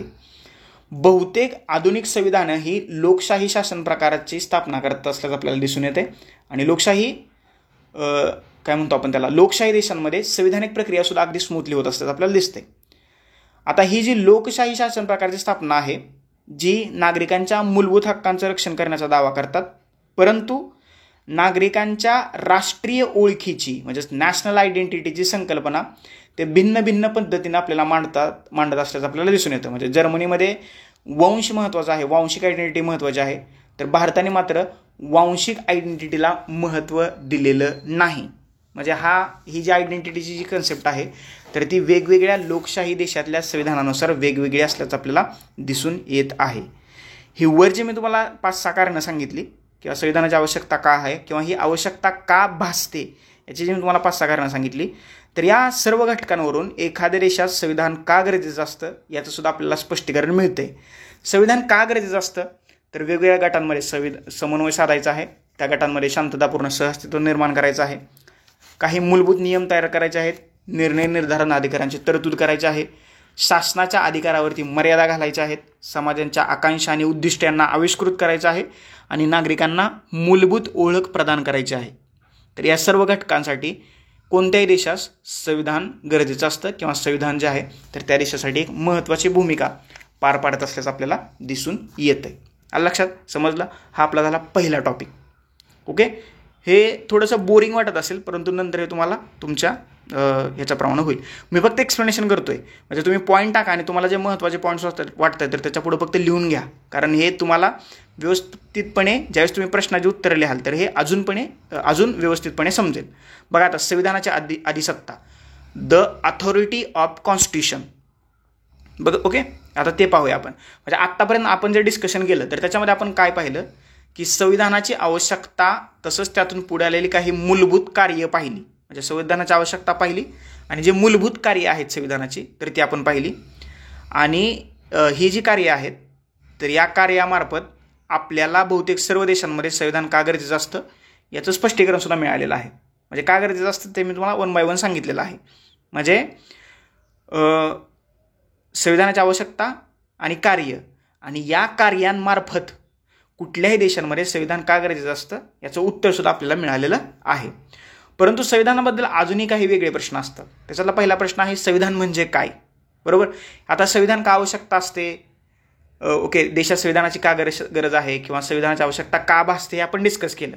परंतु आपण संविधान म्हणजे काय हे अजून पाहिलेलं नाही आहे. पहिला महत्त्वाची गोष्ट, संविधानाची परिणामकारकता काय आणि संविधान हे न्याय आहे का, हे 3 महत्त्वाचे प्रश्न आपण उपस्थित करू शकतो. आणि या 3 महत्त्वाच्या प्रश्नाची उत्तर आपण डिस्कशन करतानाच पुढं आपल्याला जायचं आहे. ओके. संविधान म्हणजे काय ज्यावेळेस आपण हे डिस्कस करत असतो तर त्या प्रश्नाचं उत्तर तुम्हाला असं द्यायचं आहे की बहुतेक देशांमध्ये, जगातल्या ज्या ज्या देशांमध्ये संविधान अस्तित्व आहे तर संविधान हा एक संक्षिप्त दस्तऐवज मानला जातो. किंवा ग्रॅन्युल ऑस्टिननं भारताच्या संविधानाला एक लिव्हिंग डॉक्युमेंट किंवा जिवंत दस्तऐवज असं म्हटलेलं आहे. म्हणजे हा एक दस्तऐवज आहे आणि किंवा आपण काय म्हणतो नियमांची किंवा टर्म्स अँड नियम आणि अटींचं ते एक पुस्तक आहे. ओके. किंवा भारतात राज्यव्यवस्था किंवा शासन व्यवस्था किंवा लोकव्यवस्था कशी असावी याच्याबद्दल किंवा कायदे, कानून, नियम आणि अटी हे एकत्रितपणे बाउंड केलेलं एक पुस्तक आहे. बरोबर आहे. तो एक संक्षिप्त दस्तऐवज त्याच्यामध्ये डिटेलमध्ये लिहिलेलं आहे की ज्यामध्ये राज्यसंस्था ही संकल्पना काय आहे, राज्य कारभार कसा चालवावा, तसंच तो करत असताना कोणते नीती नियम पाळले जावेत या संदर्भातील तरतुदी तुम्हाला नमूद केल्याचं दिसतंय. बरोबर. म्हणजे भारताच्या संविधानात काय आहे तर राज्यसंस्थेची संकल्पना काय आहे याच्याबद्दलची माहिती आहे. राज्यकारभार कसा चालवावा, ओके, तो राज्यकारभार चालवत असताना कोणते नीती नियम पाळले जावेत याच्याबद्दलच्या डिटेल तरतुदी तुम्हाला भारताच्या संविधानात असल्याचं दिसतंय किंवा त्याच्यामध्ये नमूद आहेत.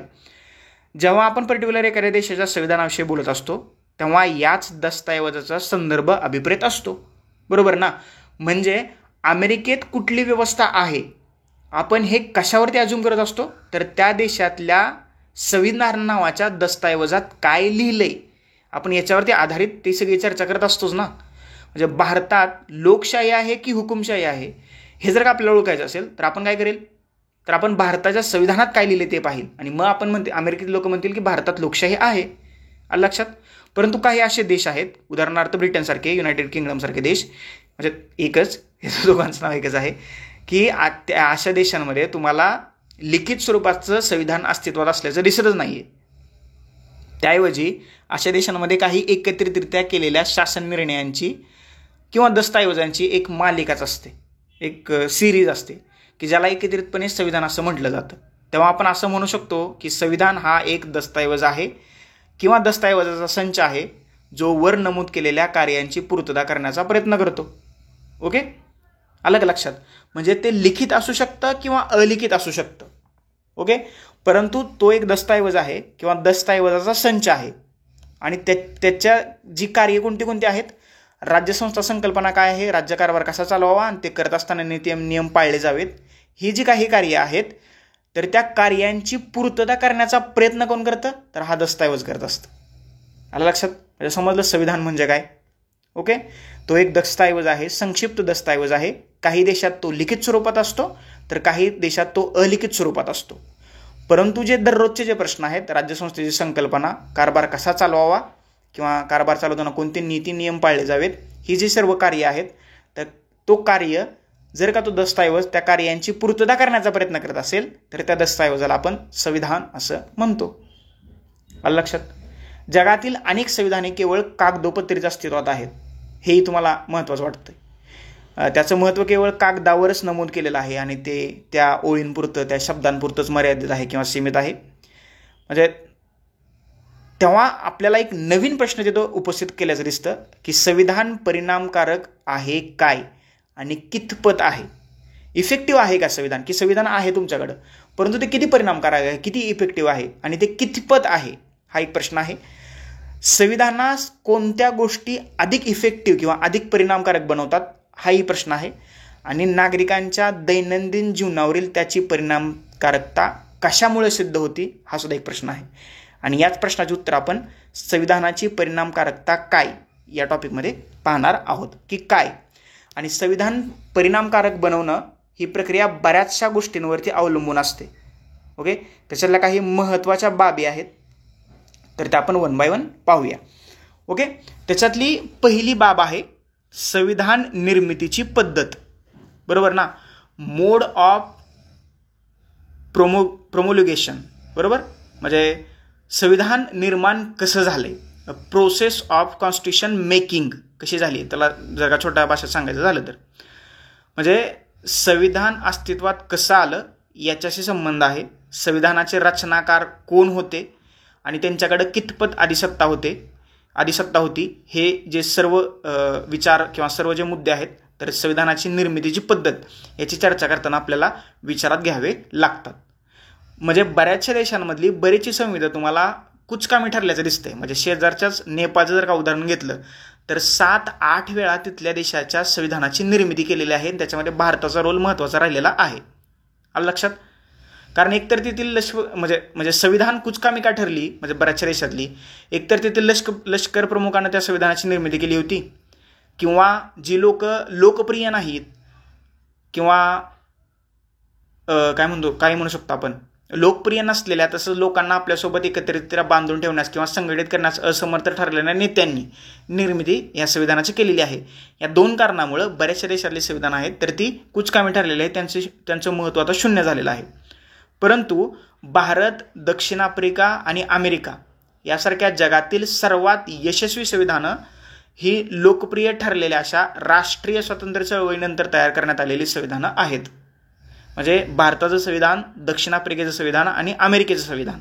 ओके, ही संविधानं राष्ट्रीय स्वातंत्र्य चळवळीनंतर तयार करण्यात आलेली संविधानं आहेत. आणि ती जी चळवळ होती तर ती अतिशय लोकप्रिय ठरलेली आहे.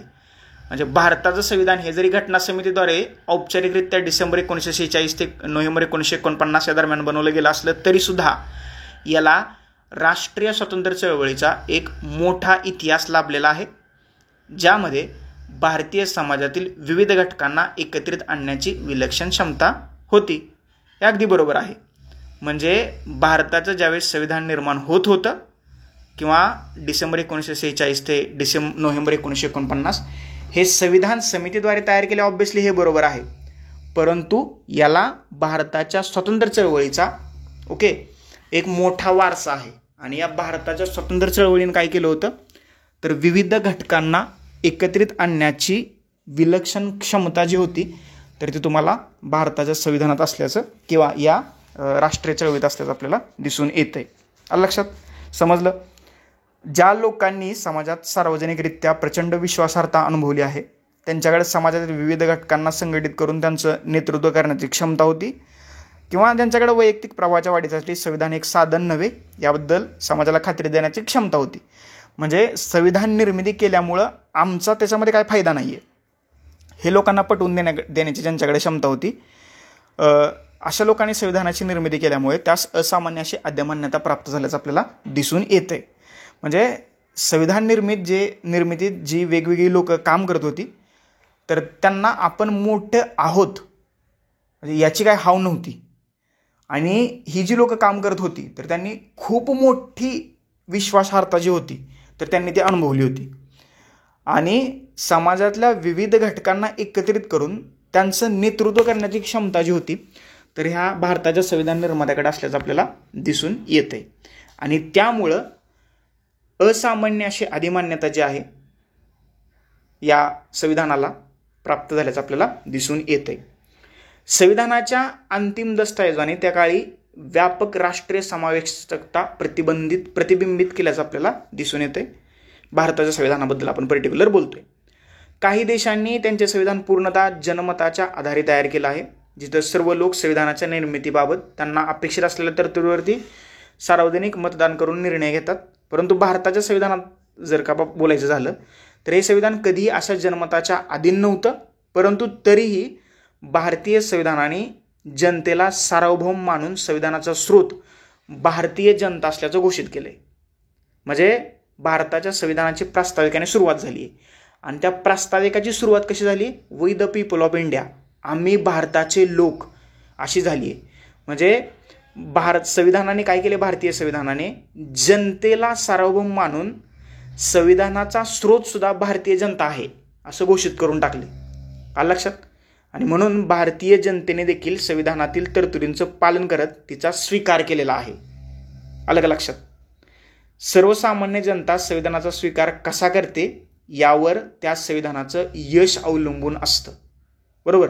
म्हणजे नेपाळमध्ये जर का 7 वेळा संविधान तयार होत असेल तर त्या देशातल्या नागरिकांनी संविधानाचा स्वीकार केलेलाच नाहीये. त्याच्यामुळे नेपाळचं संविधान बऱ्याच वेळेला तुम्हाला अपयशी ठरल्याचं दिसून येतंय. ओके, म्हणजे एखाद्या देशाचं संविधानाचं यश हे कशावर अवलंबून असतं की त्या देशाचे लोक त्या संविधानाचा स्वीकार कसा करतायत. म्हणजे पहिली गोष्ट असते म्हणजे निर्मात्यांनी संविधानाची निर्मिती केली. आता ती कोणी केली, कशी केली, कधी केली आणि का केली. आलं लक्षात? म्हणजे ही निर्मिती कशी झाली याच्यावरती संविधानाची परिणामकारकता अवलंबून असते, म्हणजे इफेक्टिव्हनेस अवलंबून असतो.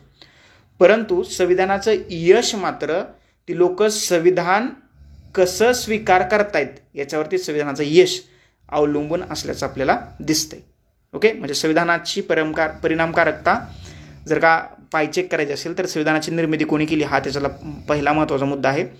दुसरा महत्त्वाचा मुद्दा आहे संविधानातील भरीव स्वरूपाच्या तरतुदी. आलं लक्षात? हा सुद्धा मुद्दा महत्त्वाचा असल्याचं आपल्याला दिसून येतंय. संविधानातील तरतुदींचं पालन करण्यासाठी समाजातील प्रत्येक व्यक्तीस एक ठोस कारण देणं हे एका यशस्वी संविधानाचं लक्षण आहे. ओके, म्हणजे संविधानात जे नियम आहेत तर ते नियमांचं पालन का करायचं याचं कारण हे प्रत्येक व्यक्तीला देणं हे संविधानाचं किंवा यशस्वी संविधानाचं एक लक्षण आहे. म्हणजे तुम्ही मूलभूत कर्तव्य किंवा का पाळली पाहिजेत. ओके, त्याची कारणं काय दिले? जर का तुम्ही पर्यावरणाचं रक्षण केलं नाही तर पर्यावरणाचा ऱ्हास होईल, आणि जर का पर्यावरणाचा ऱ्हास झाला तर मनुष्य जीवन धोक्याचा परिस्थिती आहे. ओके, जर का तुम्ही राष्ट्रीय स्मारकाचं संरक्षण केलं नाही तर काय होईल? राष्ट्रीय स्मारकाची हानी होईल. आणि जर का सपोज फॉर एक्झाम्पल एक शीख धर्माचं राष्ट्रीय स्मारक असेल किंवा शिखांनी जे स्वातंत्र्य योगदान दिले त्याच्या स्मरणार्थ जर का एखादा राष्ट्रीय स्मारक उभा केला असेल, जर का तुम्ही त्याची नासधूस केली, ओके, तर शिखांची जी भावना आहे तर ती दुखवली जाईल. त्याच्यामुळं शीख लोक जागे होतील आणि त्यांच्या इतर लोकांबरोबर संघर्ष होतील. त्याच्यातून अशांतता लाभेल. ओके, अशांततेतून अराजकता माजेल आणि अराजकतेतून राष्ट्रीयतेच्याच भावनेला धोका निर्माण होईल. त्याच्यामुळं राष्ट्रीय जी महत्त्वाची स्मारक आहे तर त्याचं संरक्षण आणि संवर्धन केलं पाहिजे. म्हणजे तुम्ही का संविधानातल्या तरतुदींचं पालन करायचं याची एक ठोस कारण जर का संविधानानं दिलं तर ते संविधान तुम्हाला जास्त यशस्वी होत असल्याचं आपल्याला दिसून येत आहे. समजलं? आलं लक्षात? हे एवढं अगदी साधं सोपं सरळ आहे.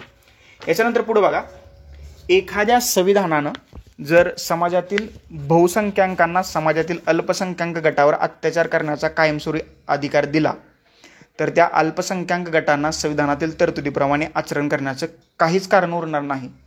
म्हणजे बहुसंख्याकांना जर का अल्पसंख्याकावरती अत्याचार करण्याचा अधिकार संविधानानंच दिला तर ते अल्पसंख्याक लोक म्हणजे काय म्हणून संविधानातल्या तरतुदींचं नियमांचं पालन करतील? म्हणजे त्यांच्याकडे कारणच उरणार नाही ना पालन करण्याचं. किंवा जर संविधानाने समाजातील इतरांना डावलून केवळ काही ठराविक लोकांनाच विशेषाधिकार बहाल केले तर संविधानानं समाजात पद्धतशीरपणे लहान गटाची सत्ता प्रस्थापित केली तर संविधान या संकल्पनेप्रती निष्ठाच उरणार नाही किंवा त्यांचं पालनच कोण करणार नाही. म्हणजे ठराविक लोकांना जर का विशेषाधिकार दिले, ओके, तर म्हणजे संविधानाप्रती लोकांची निष्ठा का राहील? म्हणजे तुम्ही सांगितलं की 4 लोकच तुम्ही म्हणजे भारतातलं सगळ्यात ज्यावेळेस अशी चर्चा होते त्यावेळेस अदानी आणि अंबानी यांची नावं चर्चेत येतात. म्हणजे उद्या सांगितलं की संविधानाने सांगितलं की भारतातला सगळा व्यापार सगळी कार्य कोण करेल? अदानी आणि अंबानी करतील.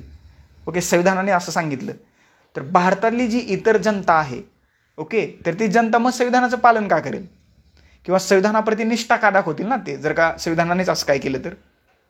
ओके, म्हणजे या सर्व कारणांमुळं जर समाजातील एखाद्या गटाला आपली ओळख किंवा अस्मिता हरवल्याची जाणीव होत असेल तर त्या गटाने संविधान पालन करण्याचं कोणतंही कारणच उरत नाही.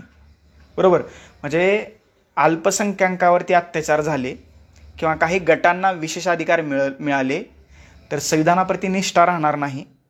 ओके, काही गटांची ओळख हरवेल, मग ती लोक संविधानाचं पालन का करतील किंवा त्यांच्याकडे संविधान पालन करण्याचं कारणच उरणार नाही.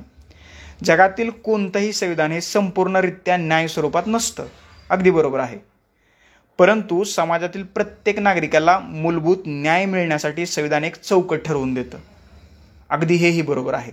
म्हणजे फॉर एक्झाम्पल, कुठल्याच देशाच्या संविधानात अगदी परिपूर्णरित्या काही तरतुदी तुम्हाला केल्याचं आढळूनच येत नाही, परंतु प्रत्येक नागरिकाला मूलभूत न्याय मिळवण्यासाठी मात्र संविधान एक चौकट आखून देत असतं. बरोबर. म्हणजे तुम्हाला एक भेद जाणवेलच, गरीब आणि श्रीमंत, ओके, उच्च आणि कनिष्ठ, ओके, विशेषाधिकार असणारे आणि विशेषाधिकार नसणारे, ओके. म्हणजे भारताचा राष्ट्रपती आणि वैभव सूर्य नावाचा सामान्य व्यक्ती, ओके, याच्यात संविधानानं भेद केला आहे. म्हणजे याचा अर्थ संविधान इथं अन्याय करते कोणावरती? वैभव सूर्य नावाच्या व्यक्तीवरती.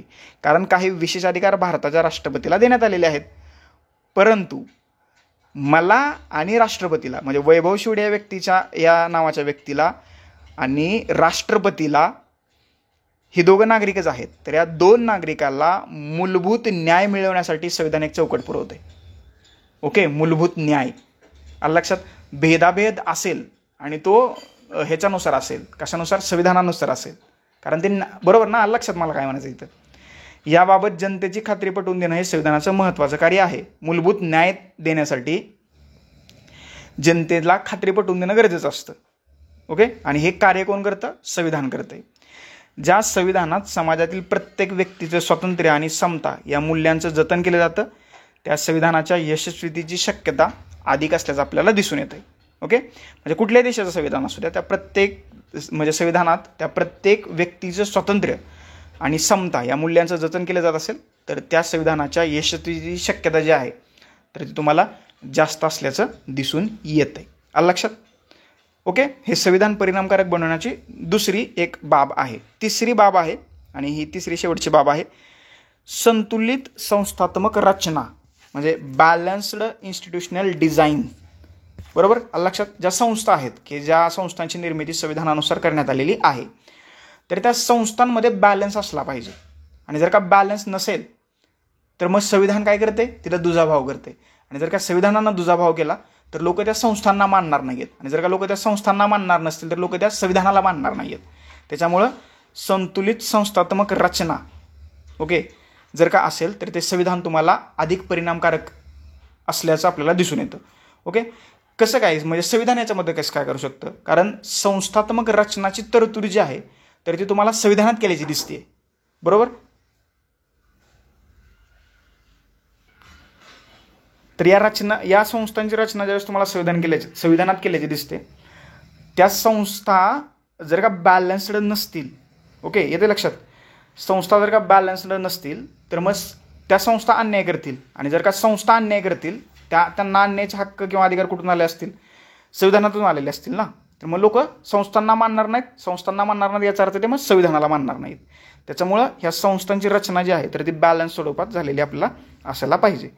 म्हणजे बहुतेक वेळा समाजातील लोकांकडूनच नाही तर काही लहान गटाकडून देखील आपली सत्ता वाढवण्याच्या उद्देशाने संविधानाचा गैरवापर केला जातो. ओके, आपल्या संविधानाने समाजात सुनियोजितपणे सत्ता वाटप केलेलं आहे की जेणेकरून कोणताही ठराविक समाज घटक संविधानातील तरतुदींचा गैरवापर करू शकणार नाही. हे संविधानातच केलेलं आहे.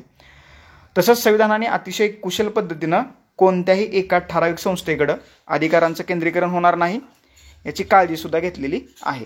म्हणजे एकाच गटांकडे जास्त अधिकार राहणार नाहीत किंवा अधिकारांचं केंद्रीकरण होणार नाही अशी सुद्धा काळजी संविधानातच घेतलेली आपल्याला दिसून येते.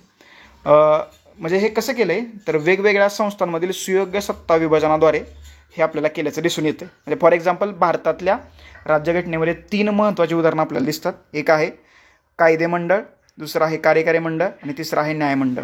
ओके, कायदेमंडळ, कार्यकारी मंडळ आणि न्यायमंडळ. आता ही ज्या 3 इन्स्टिट्यूशन्स म्हणू आपण त्याला, या ज्या 3 इन्स्टिट्यूशन्स आहेत तर या 3 इन्स्टिट्यूशन्समध्ये तुम्हाला सत्ता संतुलन असल्याचं दिसतंय. ओके, म्हणजे या 3 इन्स्टिट्यूटपैकी कोणीही मोठी नाही आहे किंवा कोणीही छोटी नाही आहे. ओके, ह्या बॅलन्स स्वरूपाच्या आहेत. म्हणजे कायदेमंडळाने एखादा जर का कायदा केला आणि तो कायदा जर का अन्यायकारक असेल तर न्यायमंडळ त्याचं चेक्स अँड बॅलन्स त्याचा रिव्ह्यू करेल. लक्षात, त्याला आपण सत्ता संतुलनाचं तत्व असं आपण म्हणतोय. ओके. याशिवाय निवडणूक आयोग यासारख्या स्वतंत्र वैधानिक संस्थांमध्ये समांतर पद्धतीने सत्ताचं विभाजन सुद्धा आपल्याला केल्याचं दिसतंय. लक्षात, समजलं. यापैकी जर का एखादी संस्था जर संविधानातील काही तरतुदींचं उल्लंघन करत असेल तर इतर संस्था अशा संस्थांच्या अधिकारावरती मर्यादा आणू शकतात. लक्षात, म्हणजे निवडणूक आयोगावरती मर्यादा आणण्याचा अधिकार कोणाला आहे? भारताच्या कायदेमंडळाला, कार्यकारी मंडळाला आहे, न्यायमंडळाला आहे. न्यायमंडळ जर का काही चुकीच्या गोष्टी करत असेल तर न्यायमंडळावरती कायदेमंडळ वचक बसवू शकतं. ओके, आलं लक्षात. आणि यालाच काय म्हणतो आपण? Principle of checks and balance, नियंत्रण आणि सत्ता संतुलन. या यशस्वी प्रणालीमुळे भारतीय संविधान हे एक यशस्वी संविधान ठरलेलं आहे. ओके, समजलं. या प्रभावी संस्थात्मक रचनेचा आणखी एक पैलू म्हणजे संविधानाने काही मूल्य, मानदंड आणि कार्यपद्धती यात अधिकृतरित्या योग्य संतुलन साधलेलं आहे.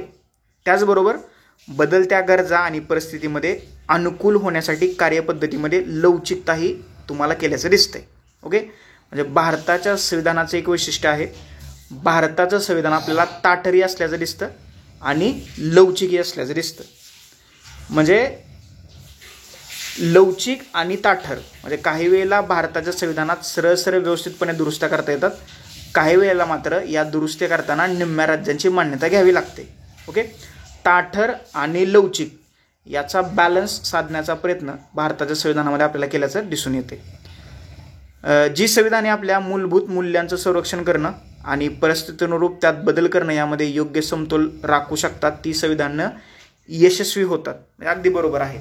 म्हणजे जर का काय म्हणू शकतो आपण त्याला, मूलभूत मूल्यांचं संरक्षण करणं आणि परिस्थितीनुरूप त्यात बदल करणं यामध्ये जर का समतोल राखू शकत असतील काही संविधानं तर ती संविधानं यशस्वी ठरतात. आणि याच कारणामुळं भारताच्या संविधानाचं वर्णन एक जिवंत दस्तऐवज, लिव्हिंग डॉक्युमेंट असं आपल्याला केल्याचं दिसून येतं. आलं लक्षात, समजलं. आता एखादं संविधान असेल, ओके, एखाद्या संविधानाची अधिसत्ता जर का पडताळून पाहिजे असेल तर त्याच्यासाठी काही 3 प्रश्न उपस्थित केले जातात आणि या 3 प्रश्नाची उत्तर आपण पुढे देणार आहोत आणि पुट फॉरवर्ड करणार आहोत. त्याच्याला पहिला प्रश्न आहे, संविधान निर्मात्यांची विश्वासार्हता आहे का? पहिला प्रश्न. दुसरा प्रश्न, समाजातील कोणत्याही एका गटाला संविधानातील तरतुदीमध्ये बदल करणं सहजासहजी शक्य होऊ नये यासाठी सुनियोजितपणे सत्तेची रचना आणि सत्तेचे विभाजन करण्याची ग्वाही संविधान देतं का? हा एक प्रश्न आहे. आणि तिसरा प्रश्न, लोकांच्या आशा आकांक्षाचं संविधान हे मुख्य केंद्र आहे का? संविधानाप्रती लोकांची स्वैच्छिक निष्ठा निर्माण होणं हे काही अंशी संविधानाच्या न्यायपूर्ण असण्यावर किंवा नसण्यावर अवलंबून आहे. भारतीय संविधानातील न्यायिक तत्व कोणते आहेत? हे काही अधिसत्ता कशी पडताळून पाहायचं हे त्याच्यासाठीचे काही प्रश्न असल्यास आपल्याला दिसून येत आहे. हे झालं संविधान परिणामकारक बनवण्यासाठी आवश्यक असणाऱ्या बाबी. याच्यानंतर पुढचा आपला जो टॉपिक आहे आणि तो शेवटचा टॉपिक आहे, आता भारताच्या संविधानाबद्दल बोलायचं आहे आपल्याला. भारतीय संविधान कसं तयार झालं? How was the Indian constitution made? बरोबर. आता ते कसं तयार झालं ते तुम्हाला माहितीच आहे. त्याच्यामध्ये संविधान सभेची निर्मिती झाली, मग विचारमंथनाचं तत्व आहे, मग कार्यपद्धती आहे, राष्ट्रीय चळवळीचा वारसा आहे आणि संस्थात्मक रचना आहे. ओके, ह्या 4-5 घटकांच्या आधारे भारताचं संविधान जे आहे तरी ते तुम्हाला निर्माण झाल्याचं दिसून येते. ओके, म्हणजे तुम्हाला माहिती आहे की भारताचं संविधान हे घटना समितीद्वारे किंवा संविधान सभेद्वारे तयार करण्यात आलेलं आहे आणि ही संविधान सभा अविभाजित भारतासाठी नियुक्त करण्यात आली होती. याच्याबद्दल जे डिटेल आहे तर मी तुम्हाला सुरुवातीला सांगितल्याप्रमाणे भारतीय संविधान नावाची आपण एक सिरीज सुरू केलेली आहे, तर त्याच्यामध्ये याच्याबद्दलच्या डिटेल तरतुदी तुम्हाला मिळतील.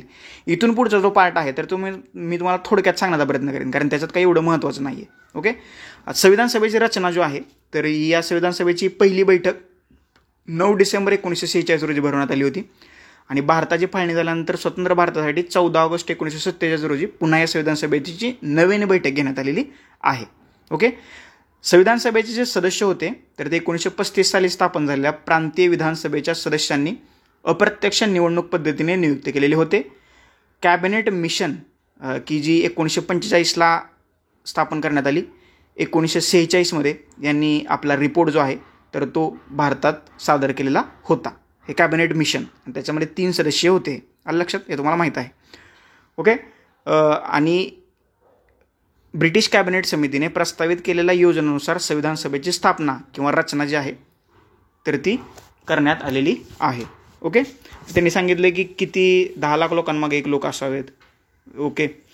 थेट ब्रिटिश राजवटीखाली असलेले प्रांत 292 सदस्यांना नियुक्त करतील वगैरे, ते तुम्हाला सगळं माहीत आहे. प्रत्येक प्रांतातील जागांचं मुस्लिम, शीख आणि खुला गट असं 3 समुदायामध्ये वाटप करण्यात येईल. ओके. संस्थानिकांच्या प्रतिनिधींच्या निवडीची पद्धती चर्चा करून निर्धारित केली जाईल. अशा वेगवेगळ्या टर्म्स अँड कंडिशन ह्या तुम्हाला कॅबिनेट मिशनच्या त्या अहवालात किंवा त्या प्रस्तावित असल्याच्या आपल्याला दिसून येते. हे झाले संविधान सभेची रचनेबद्दल. ओके. दुसरी गोष्ट आहे, हे प्रस्तावित झालं. संविधान सभेची रचना कशी झाली बघा. 3 जून 1947 योजनेनुसार झालेल्या भारताच्या फाळणीचा परिणाम म्हणून जे सदस्य पाकिस्तानच्या अंतर्गत असलेल्या प्रदेशांमधून निवडून आले होते त्यांचं सदस्य जे आहे तर ते संपुष्टात आलं. परिणामी घटना समितीतील सदस्य संख्या 299 एवढी कमी झाली. त्यातील 284 सदस्य 26 नोव्हेंबर 1949 रोजी अस्तित्वात राहिले आणि त्यांनी संविधानाच्या अंतिम मसुद्यावरती स्वाक्षरी केलेली आहे 284 जणांनी. आणि कधी स्वाक्षरी केलेली आहे 26 नोव्हेंबर 1949. त्या दिवशी आपण संविधान स्वीकारलं आणि अंमलात कधी आलं 26 जानेवारी 1950. ओके. समजलं, आलं लक्षात. तर ही अशा रीतीने संविधानाची निर्मिती झालेली आहे. ओके. राजकीय पक्षांमध्ये फाळणीनंतर संविधान सभेतील 82% जागांवरती काँग्रेस पक्षाचं आधिक्य होतं किंवा वर्चस्व होतं. परंतु काँग्रेस हा एक अतिशय वैविध्यपूर्ण असा पक्ष होता आणि ज्यात जवळपास सर्व प्रकारच्या मतप्रवाहांचा समावेश होता. ओके. म्हणजे काँग्रेसनं जी लोक काँग्रेसचे नाही आहेत अशा लोकांना सुद्धा संविधान सभेवरती त्यांची नियुक्ती केली होती. उदाहरणार्थ डॉक्टर बाबासाहेब आंबेडकर. ओके. हे काँग्रेसला मानत नव्हते, परंतु तरीसुद्धा काँग्रेसने त्यांची संविधान सभेवरती नियुक्ती केल्याचं आपल्याला दिसून येत आहे. ओके. याच्यानंतर भारताच्या संविधान निर्मितीतलं दुसरं एक तत्व आहे विचारमंथनाचं तत्व, the principle of deliberation, discourse, चर्चा. खूप मोठ्या चर्चा सुरू झाल्या. म्हणजे 2 वर्ष किंवा 3 वर्षाचा जवळजवळ 2 वर्ष 11 महिने आणि 18 दिवसाचा जो कालावधी लागलेला आहे, जवळजवळ 3 वर्ष भारताच्या संविधान निर्मितीसाठी लागलेले आहेत. आणि काही देशाचे संविधान अगदी 1-2 महिन्यात लिहून पूर्ण त्याचं इम्प्लिमेंटेशन सुरू झाले. हा एवढा जवळजवळ 3 वर्षाचा कालावधी लागण्याचं कारण म्हणजे काय की भारतातल्या प्रत्येक तरतुदीवरती तुम्हाला चर्चा झाल्याचं दिसते किंवा विचारमंथन झाल्याचं दिसते. आलं का लक्षात, समजतंय का. म्हणजे या सदस्यांच्या विचारमंथनामधून बनवलेल्या काही मौलिक तत्वामुळं भारताच्या संविधानाला एक वेगळा आयाम आपल्याला प्राप्त झाल्याचं दिसतंय. कोणत्याही प्रातिनिधिक स्वरूपाच्या समितीमध्ये समाजातील विविध घटकांनी सहभाग घेणं अपेक्षित असतं, पण त्याचबरोबर हेही तितकंच महत्त्वाचं आहे की त्यांनी केवळ आपापल्या समुदायाचं प्रतिनिधित्व न करता प्रत्येक सदस्याने संपूर्ण देशाच्या हितसंबंधांचा विचार करून संविधानातील चर्चा, वादविवादामध्ये सहभागी व्हावं. आणि हे जे सगळं आहे तर हे भारताच्या संविधान निर्मितीच्या वेळेला आपल्याला घडल्याचं दिसून येते. म्हणजे संविधान सभेतील सदस्यांमध्ये तत्वांच्या बाबतीत बरेच वैध मतभेद होते. म्हणजे कुठले, फॉर एक्झाम्पल, भारताने शासनाची केंद्रीकृत की विकेंद्रित व्यवस्था स्वीकारावी, केंद्र आणि राज्यांमध्ये कशा स्वरूपाचे संबंध असावेत, न्यायमंडळ कोणते अधिकार असावेत आणि संविधानाने मालमत्तेच्या अधिकाराचं संरक्षण करावं का, या 4-5 प्रश्नांबद्दल मतभेद होते आणि ते वैध स्वरूपाचे सुद्धा होते. अलग लक्षात. परंतु काही मतभेदांवरती मोठ्या प्रमाणात तुम्हाला चर्चासुद्धा झाल्याचं दिसून येते. म्हणजे आधुनिक राष्ट्राच्या पायाभरणी संदर्भातील बहुतेक सर्व प्रश्न, समस्या या मुद्द्यांवर संविधान सभेमध्ये मोठ्या गांभीर्याने चर्चा करण्यात आली. कोणत्याही आभासी वादविवादाशिवाय संविधानाची केवळ एक तरतूद सर्वानुमते संमत करण्यात आली, ती म्हणजे सार्वत्रिक मताधिकार. ओके. म्हणजे याच्यावरती चर्चा नाही झाली किंवा याच्यावरती भांडणेसुद्धा नाही झाली, सार्वत्रिक मताधिकारावरती. ओके. म्हणजे त्यांना त्यावेळेस याचं महत्त्व एवढं काय वाटलं नसेल, परंतु आता त्याचं महत्त्व एक अन्योन्य साधन असल्याचं आपल्याला दिसतंय. म्हणजे संविधान सभेतील जे सदस्य होते तर ते सार्वजनिक सदस्य विवेक, पब्लिक रिझन संविधानाच्या रूपाने मूर्त रूपात आणू पाहत होते. अलग लक्षात. म्हणजे आपण फक्त कुठल्या तरी गटाचं प्रतिनिधित्व करतोय हा विचार न करता सार्वजनिक सदस्य विवेक म्हणजे पब्लिक रिझन याला मूर्त रूप देण्याचा जो प्रयत्न आहे तर ते संविधान सभेतील सदस्य आपल्याला करत असल्याचं दिसतं. त्यामुळे संविधान सभेतील सदस्यांनी कायमच चर्चा आणि युक्तिवादावरती भर दिला आहे. म्हणजे तुम्ही एक युक्तिवाद करा, त्याच्यावरती चर्चा करू आणि चर्चा करून जो डिसिजन येईल तर त्याला आपण सर्वसंमतीनं अनुमती देऊ. त्यांनी केवळ स्वतःच्याच मताची पाठराखण केलेली नाही आहे त्याच्यामध्ये किंवा रक्षण केलेलं नाही आहे, तर इतर सदस्यांना त्यांची विशिष्ट भूमिका असण्यामागील तात्विक स्पष्टीकरणसुद्धा त्यांनी दिलेलं आहे. की सपोज कोणीतरी ए या व्यक्तीने सांगितलं की हे फंडामेंटल राईट्स त्याच्यामध्ये इन्क्लूड करा, की याच्यामुळे या लोकांवरती अन्याय होणार नाही. ओके, त्याचं कारणसुद्धा त्यांनी दिलेलं आहे की का फंडामेंटल राईट्स राज्यघटनेत असावेत. ओके, आपल्या भूमिकेविषयी इतरांना स्पष्टीकरण देताना नैसर्गिकरित्या केवळ संकुचितपणे स्वहिताचा विचार करण्यापासून त्यांनी स्वतःला अलिप्त ठेवलं असल्याचं सुद्धा आपल्याला दिसून येत आहे. ओके, फ्रेंच आणि अमेरिकन क्रांत्याच्या बरोबरीनेच संविधान निर्मितीच्या इतिहासातील सर्वात महत्त्वपूर्ण घटनांपैकी एक म्हणून या सर्व चर्चा गणल्या जातात. जगाच्या इतिहासात जेवढी फ्रेंच रिव्हॉल्युशन आणि अमेरिकन क्रांत्या जेवढ्या महत्त्वाच्या आहेत, तर तेवढ्याच चर्चा की ज्या भारतीय संविधान निर्मितीच्या वेळेला झाल्या होत्या त्यासुद्धा महत्त्वाच्या आहेत. कारण याच चर्चेतून जगातलं सगळ्यात चांगलं संविधानाची निर्मिती आपल्याला झाल्याची दिसते. ओके, त्याच्यामुळे या चर्चा किंवा या विचारमंथन किंवा हे डेलिब्रेशन किंवा हे डिस्कोर्स भारताच्या संविधान निर्मितीसाठी एक महत्त्वाची भूमिका आपल्याला पार पाडत असल्याचं दिसून येते. आता हे कार्यपद्धती म्हणजे संविधान निर्मितीची कार्यपद्धती कशी होती. भारताचे जे संविधान आहे तर त्याची एक ठराविक कार्यपद्धती होती निर्मितीची. ओके, संविधान सभेच्या सर्वसाधारण कार्यपद्धतीमध्ये देखील सार्वजनिक संसद विवेकावर भर देण्यात आलेला आहे. म्हणजे मी सुरुवातीला सांगितल्याप्रमाणे की संविधान सभेने भारताच्या संविधानाची निर्मिती केलेली आहे, परंतु एकट्या संविधान सभेने निर्मिती केली का, नाही आहे.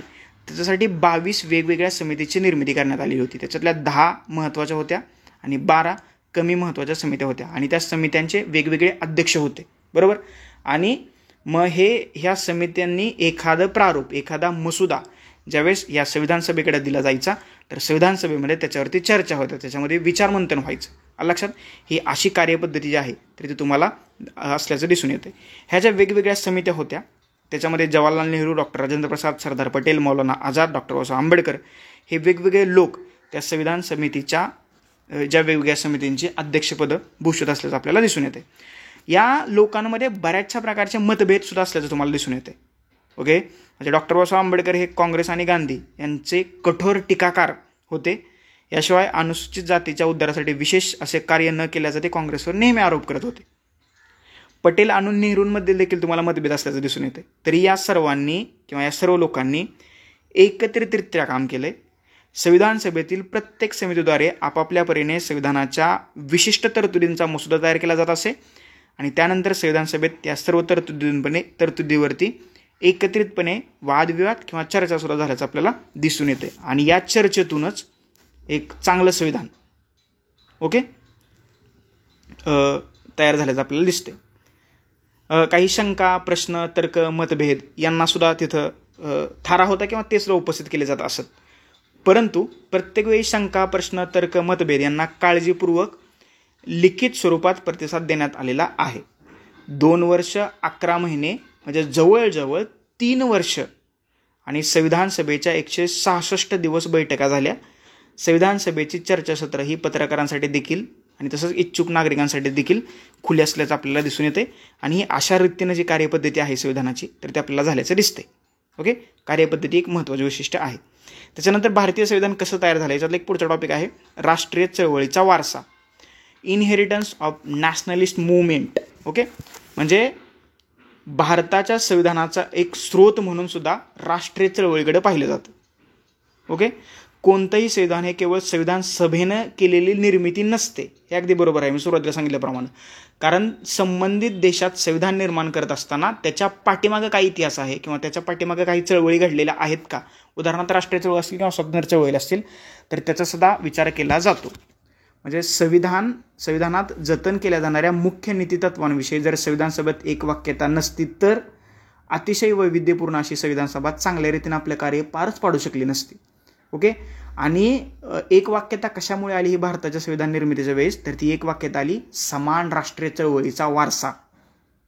ओके, एका प्रखर राष्ट्रवादी चळवळीतून निष्पन्न झालेल्या तत्वांना एक ठोस आकार देण्याचं काम जे आहे तर ते भारताच्या संविधान सभेनं आपल्याला केल्याचं दिसते. ओके, संविधानाची घोषणा होण्याआधीच्या काही दशकांपासून राष्ट्रीय चळवळीने संविधानाच्या निर्मिती प्रक्रियेसंदर्भातील अनेक मुद्दे उपस्थित करून त्याची चर्चा केली होती. ओके, म्हणजे भारतातल्या शासन व्यवस्थेची रचना कशी असावी, त्याचं स्वरूप कसं असावं, ओके, शासनाने कोणत्या प्रकारच्या मूल्यांचा पुरस्कार करावा, ओके, भारतातल्या विषमतावरती कशी मात करता येतील याच्याबद्दल चर्चा जी आहे तर ती राष्ट्रीय चळवळीमध्ये झाल्याची आपल्याला दिसते. ओके, आणि या राष्ट्रवादी चळवळीतून निष्पन्न झालेल्या तत्वांनाच एक ठोस आकार देण्याचं काम जे आहे तर ते भारताच्या संविधान सभेनं केल्याचं आपल्याला दिसून समजलं. पुढे जाऊया आता.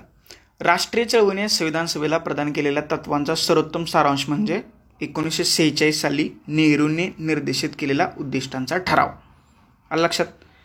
या ठरावाने संविधान सभेची ध्येय आणि उद्दिष्ट निश्चित करण्यात आलेली आहेत आणि याच उद्दिष्टाच्या ठरावाने संविधानाच्या निर्मितीसाठीची मूल्य आणि आकांक्षाचं योग्य समावेशन व संकलन केलेलं आहे. हा उद्दिष्टांचा ठराव, हे तुम्हाला माहितीच आहे काय आहे ते. संविधानातील मूलभूत तरतुदी या उद्दिष्टांच्या ठरावात समाविष्ट असलेल्या मूल्यांवरून प्रेरित आहेत, हे तुम्हाला माहितीच आहे. आलं लक्षात? आपल्या संविधानाने या ठरावावर आधारित स्वतंत्र, समता, लोकशाही, सार्वभौमत्व आणि विश्वव्यापी ओळख या मूलभूत तत्वांच्या वचनबद्धतेसाठी संस्थात्मक अभिव्यक्तीसुद्धा दिलेली आहे.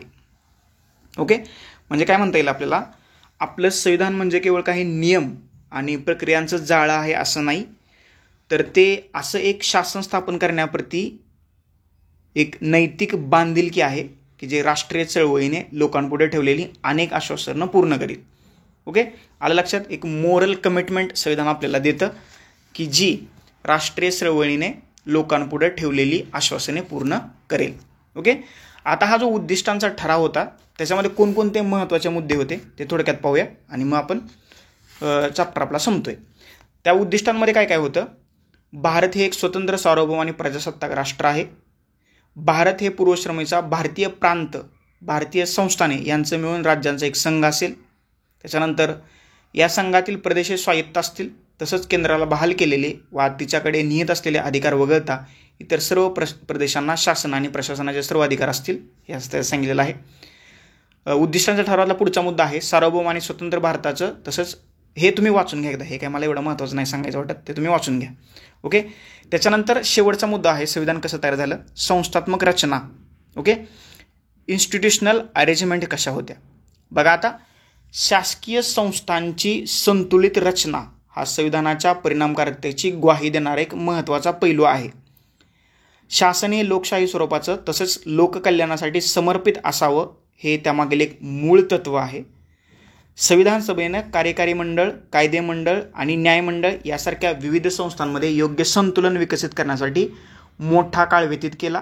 यामुळेच संसदीय आणि संघराज्य व्यवस्था स्वीकारली गेली, ज्याद्वारे एकीकडे विधानमंडळ आणि कार्यकारी मंडळ यांच्यामध्ये तसंच दुसरीकडं राज्य सरकार आणि केंद्र सरकार या दरम्यान शासन अधिकारांचं संतुलितरित्या विभाजन केलं गेलेलं आपल्याला दिसून येते.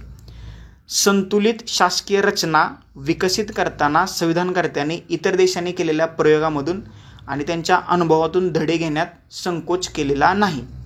म्हणजे वेगवेगळ्या देशांच्या राज्यघटनेमधून सुद्धा आपण भारताच्या परिस्थितीला अनुरूप बदल करून काही तरतुदी आहेत तर त्या आपण स्वीकारलेल्या आहेत आणि याच्याबद्दलची डिटेल लिस्ट जी आहे तर संविधानाचे स्रोत या भारतीय संविधानामधला एक लेक्चर आहे, ती प्लेलिस्ट तुम्हाला अवेलेबल आहे आपल्या यूट्यूब चॅनलवरती.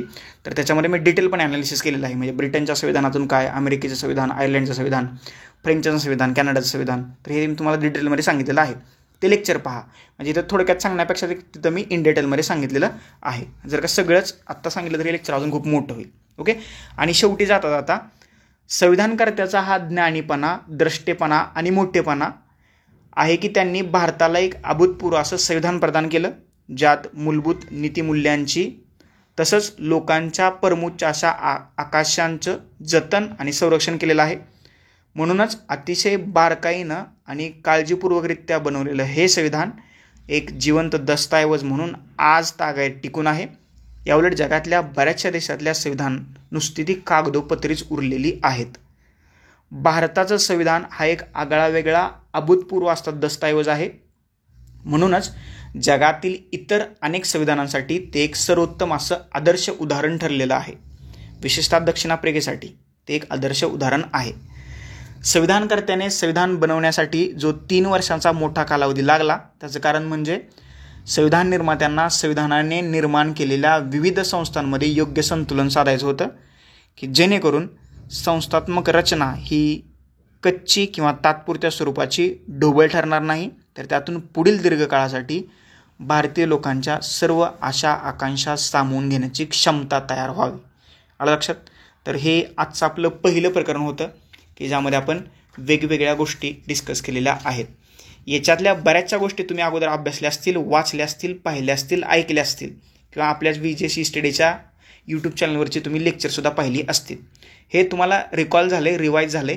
परंतु जर का तुम्ही NCERT घेऊन हे लेक्चर्स पाहत असताल तर अजून तुम्हाला चांगल्या प्रकारे हे रिकॉल किंवा रिवाईज होऊ शकतं. ओके. आणि याच्यावरती आधारित जर का तुम्हाला कसाही प्रश्न आला तर त्याचेसुद्धा तुम्हाला तिथं उत्तरं देता येतील. ओके. म्हणजे संविधानाची आवश्यकता का आहे किंवा गरज का भासते, संविधानाची आदिसत्ता कुठून प्राप्त होते, संविधान परिणामकारक बनवण्यासाठी कुठल्या बाबी महत्त्वाच्या आहेत, हे याच्यावरती काही संभाव्य प्रश्न आहेत. NCERTच्या रिव्हिजन बॅचमध्ये या संभाव्य प्रश्नांबद्दल मी तुम्हाला व्यवस्थितपणे मार्गदर्शन करेलच. ओके. तर हे इयत्ता 11वीच्या NCERTमधलं हे पहिलं लेक्चर तुम्हाला कसं वाटलं नक्की मला खाली कमेंट बॉक्समध्ये कमेंट करून सांगा. याशिवाय तुमचे काही डाऊट, क्वेरीज, क्वेश्चन, सजेशन असतील तर तेही नक्की मला कमेंट करा. कोणता पार्ट, कोणता घटक समजला नसेल तर तेही नक्की माझ्यापर्यंत पोहोचवा. लेक्चर कसं वाटलं तेही सांगा. आवडलं असेल तर लाईक करा, जास्तीत जास्त लोकांपर्यंत शेअर करा. चॅनलवरती नवीन असेल तर चॅनल सबस्क्राईब करा, शेजारी बेल आयकॉन दिली ती प्रेस करा, जेणेकरून नवीन व्हिडिओचे नोटिफिकेशन सर्वात पहिल्यांदा तुम्हाला येतील. तुर्तास आपण थांबूया. Thank you so much. धन्यवाद मित्रांनो. नेक्स्ट लेक्चरमध्ये आपण भेटूयाच.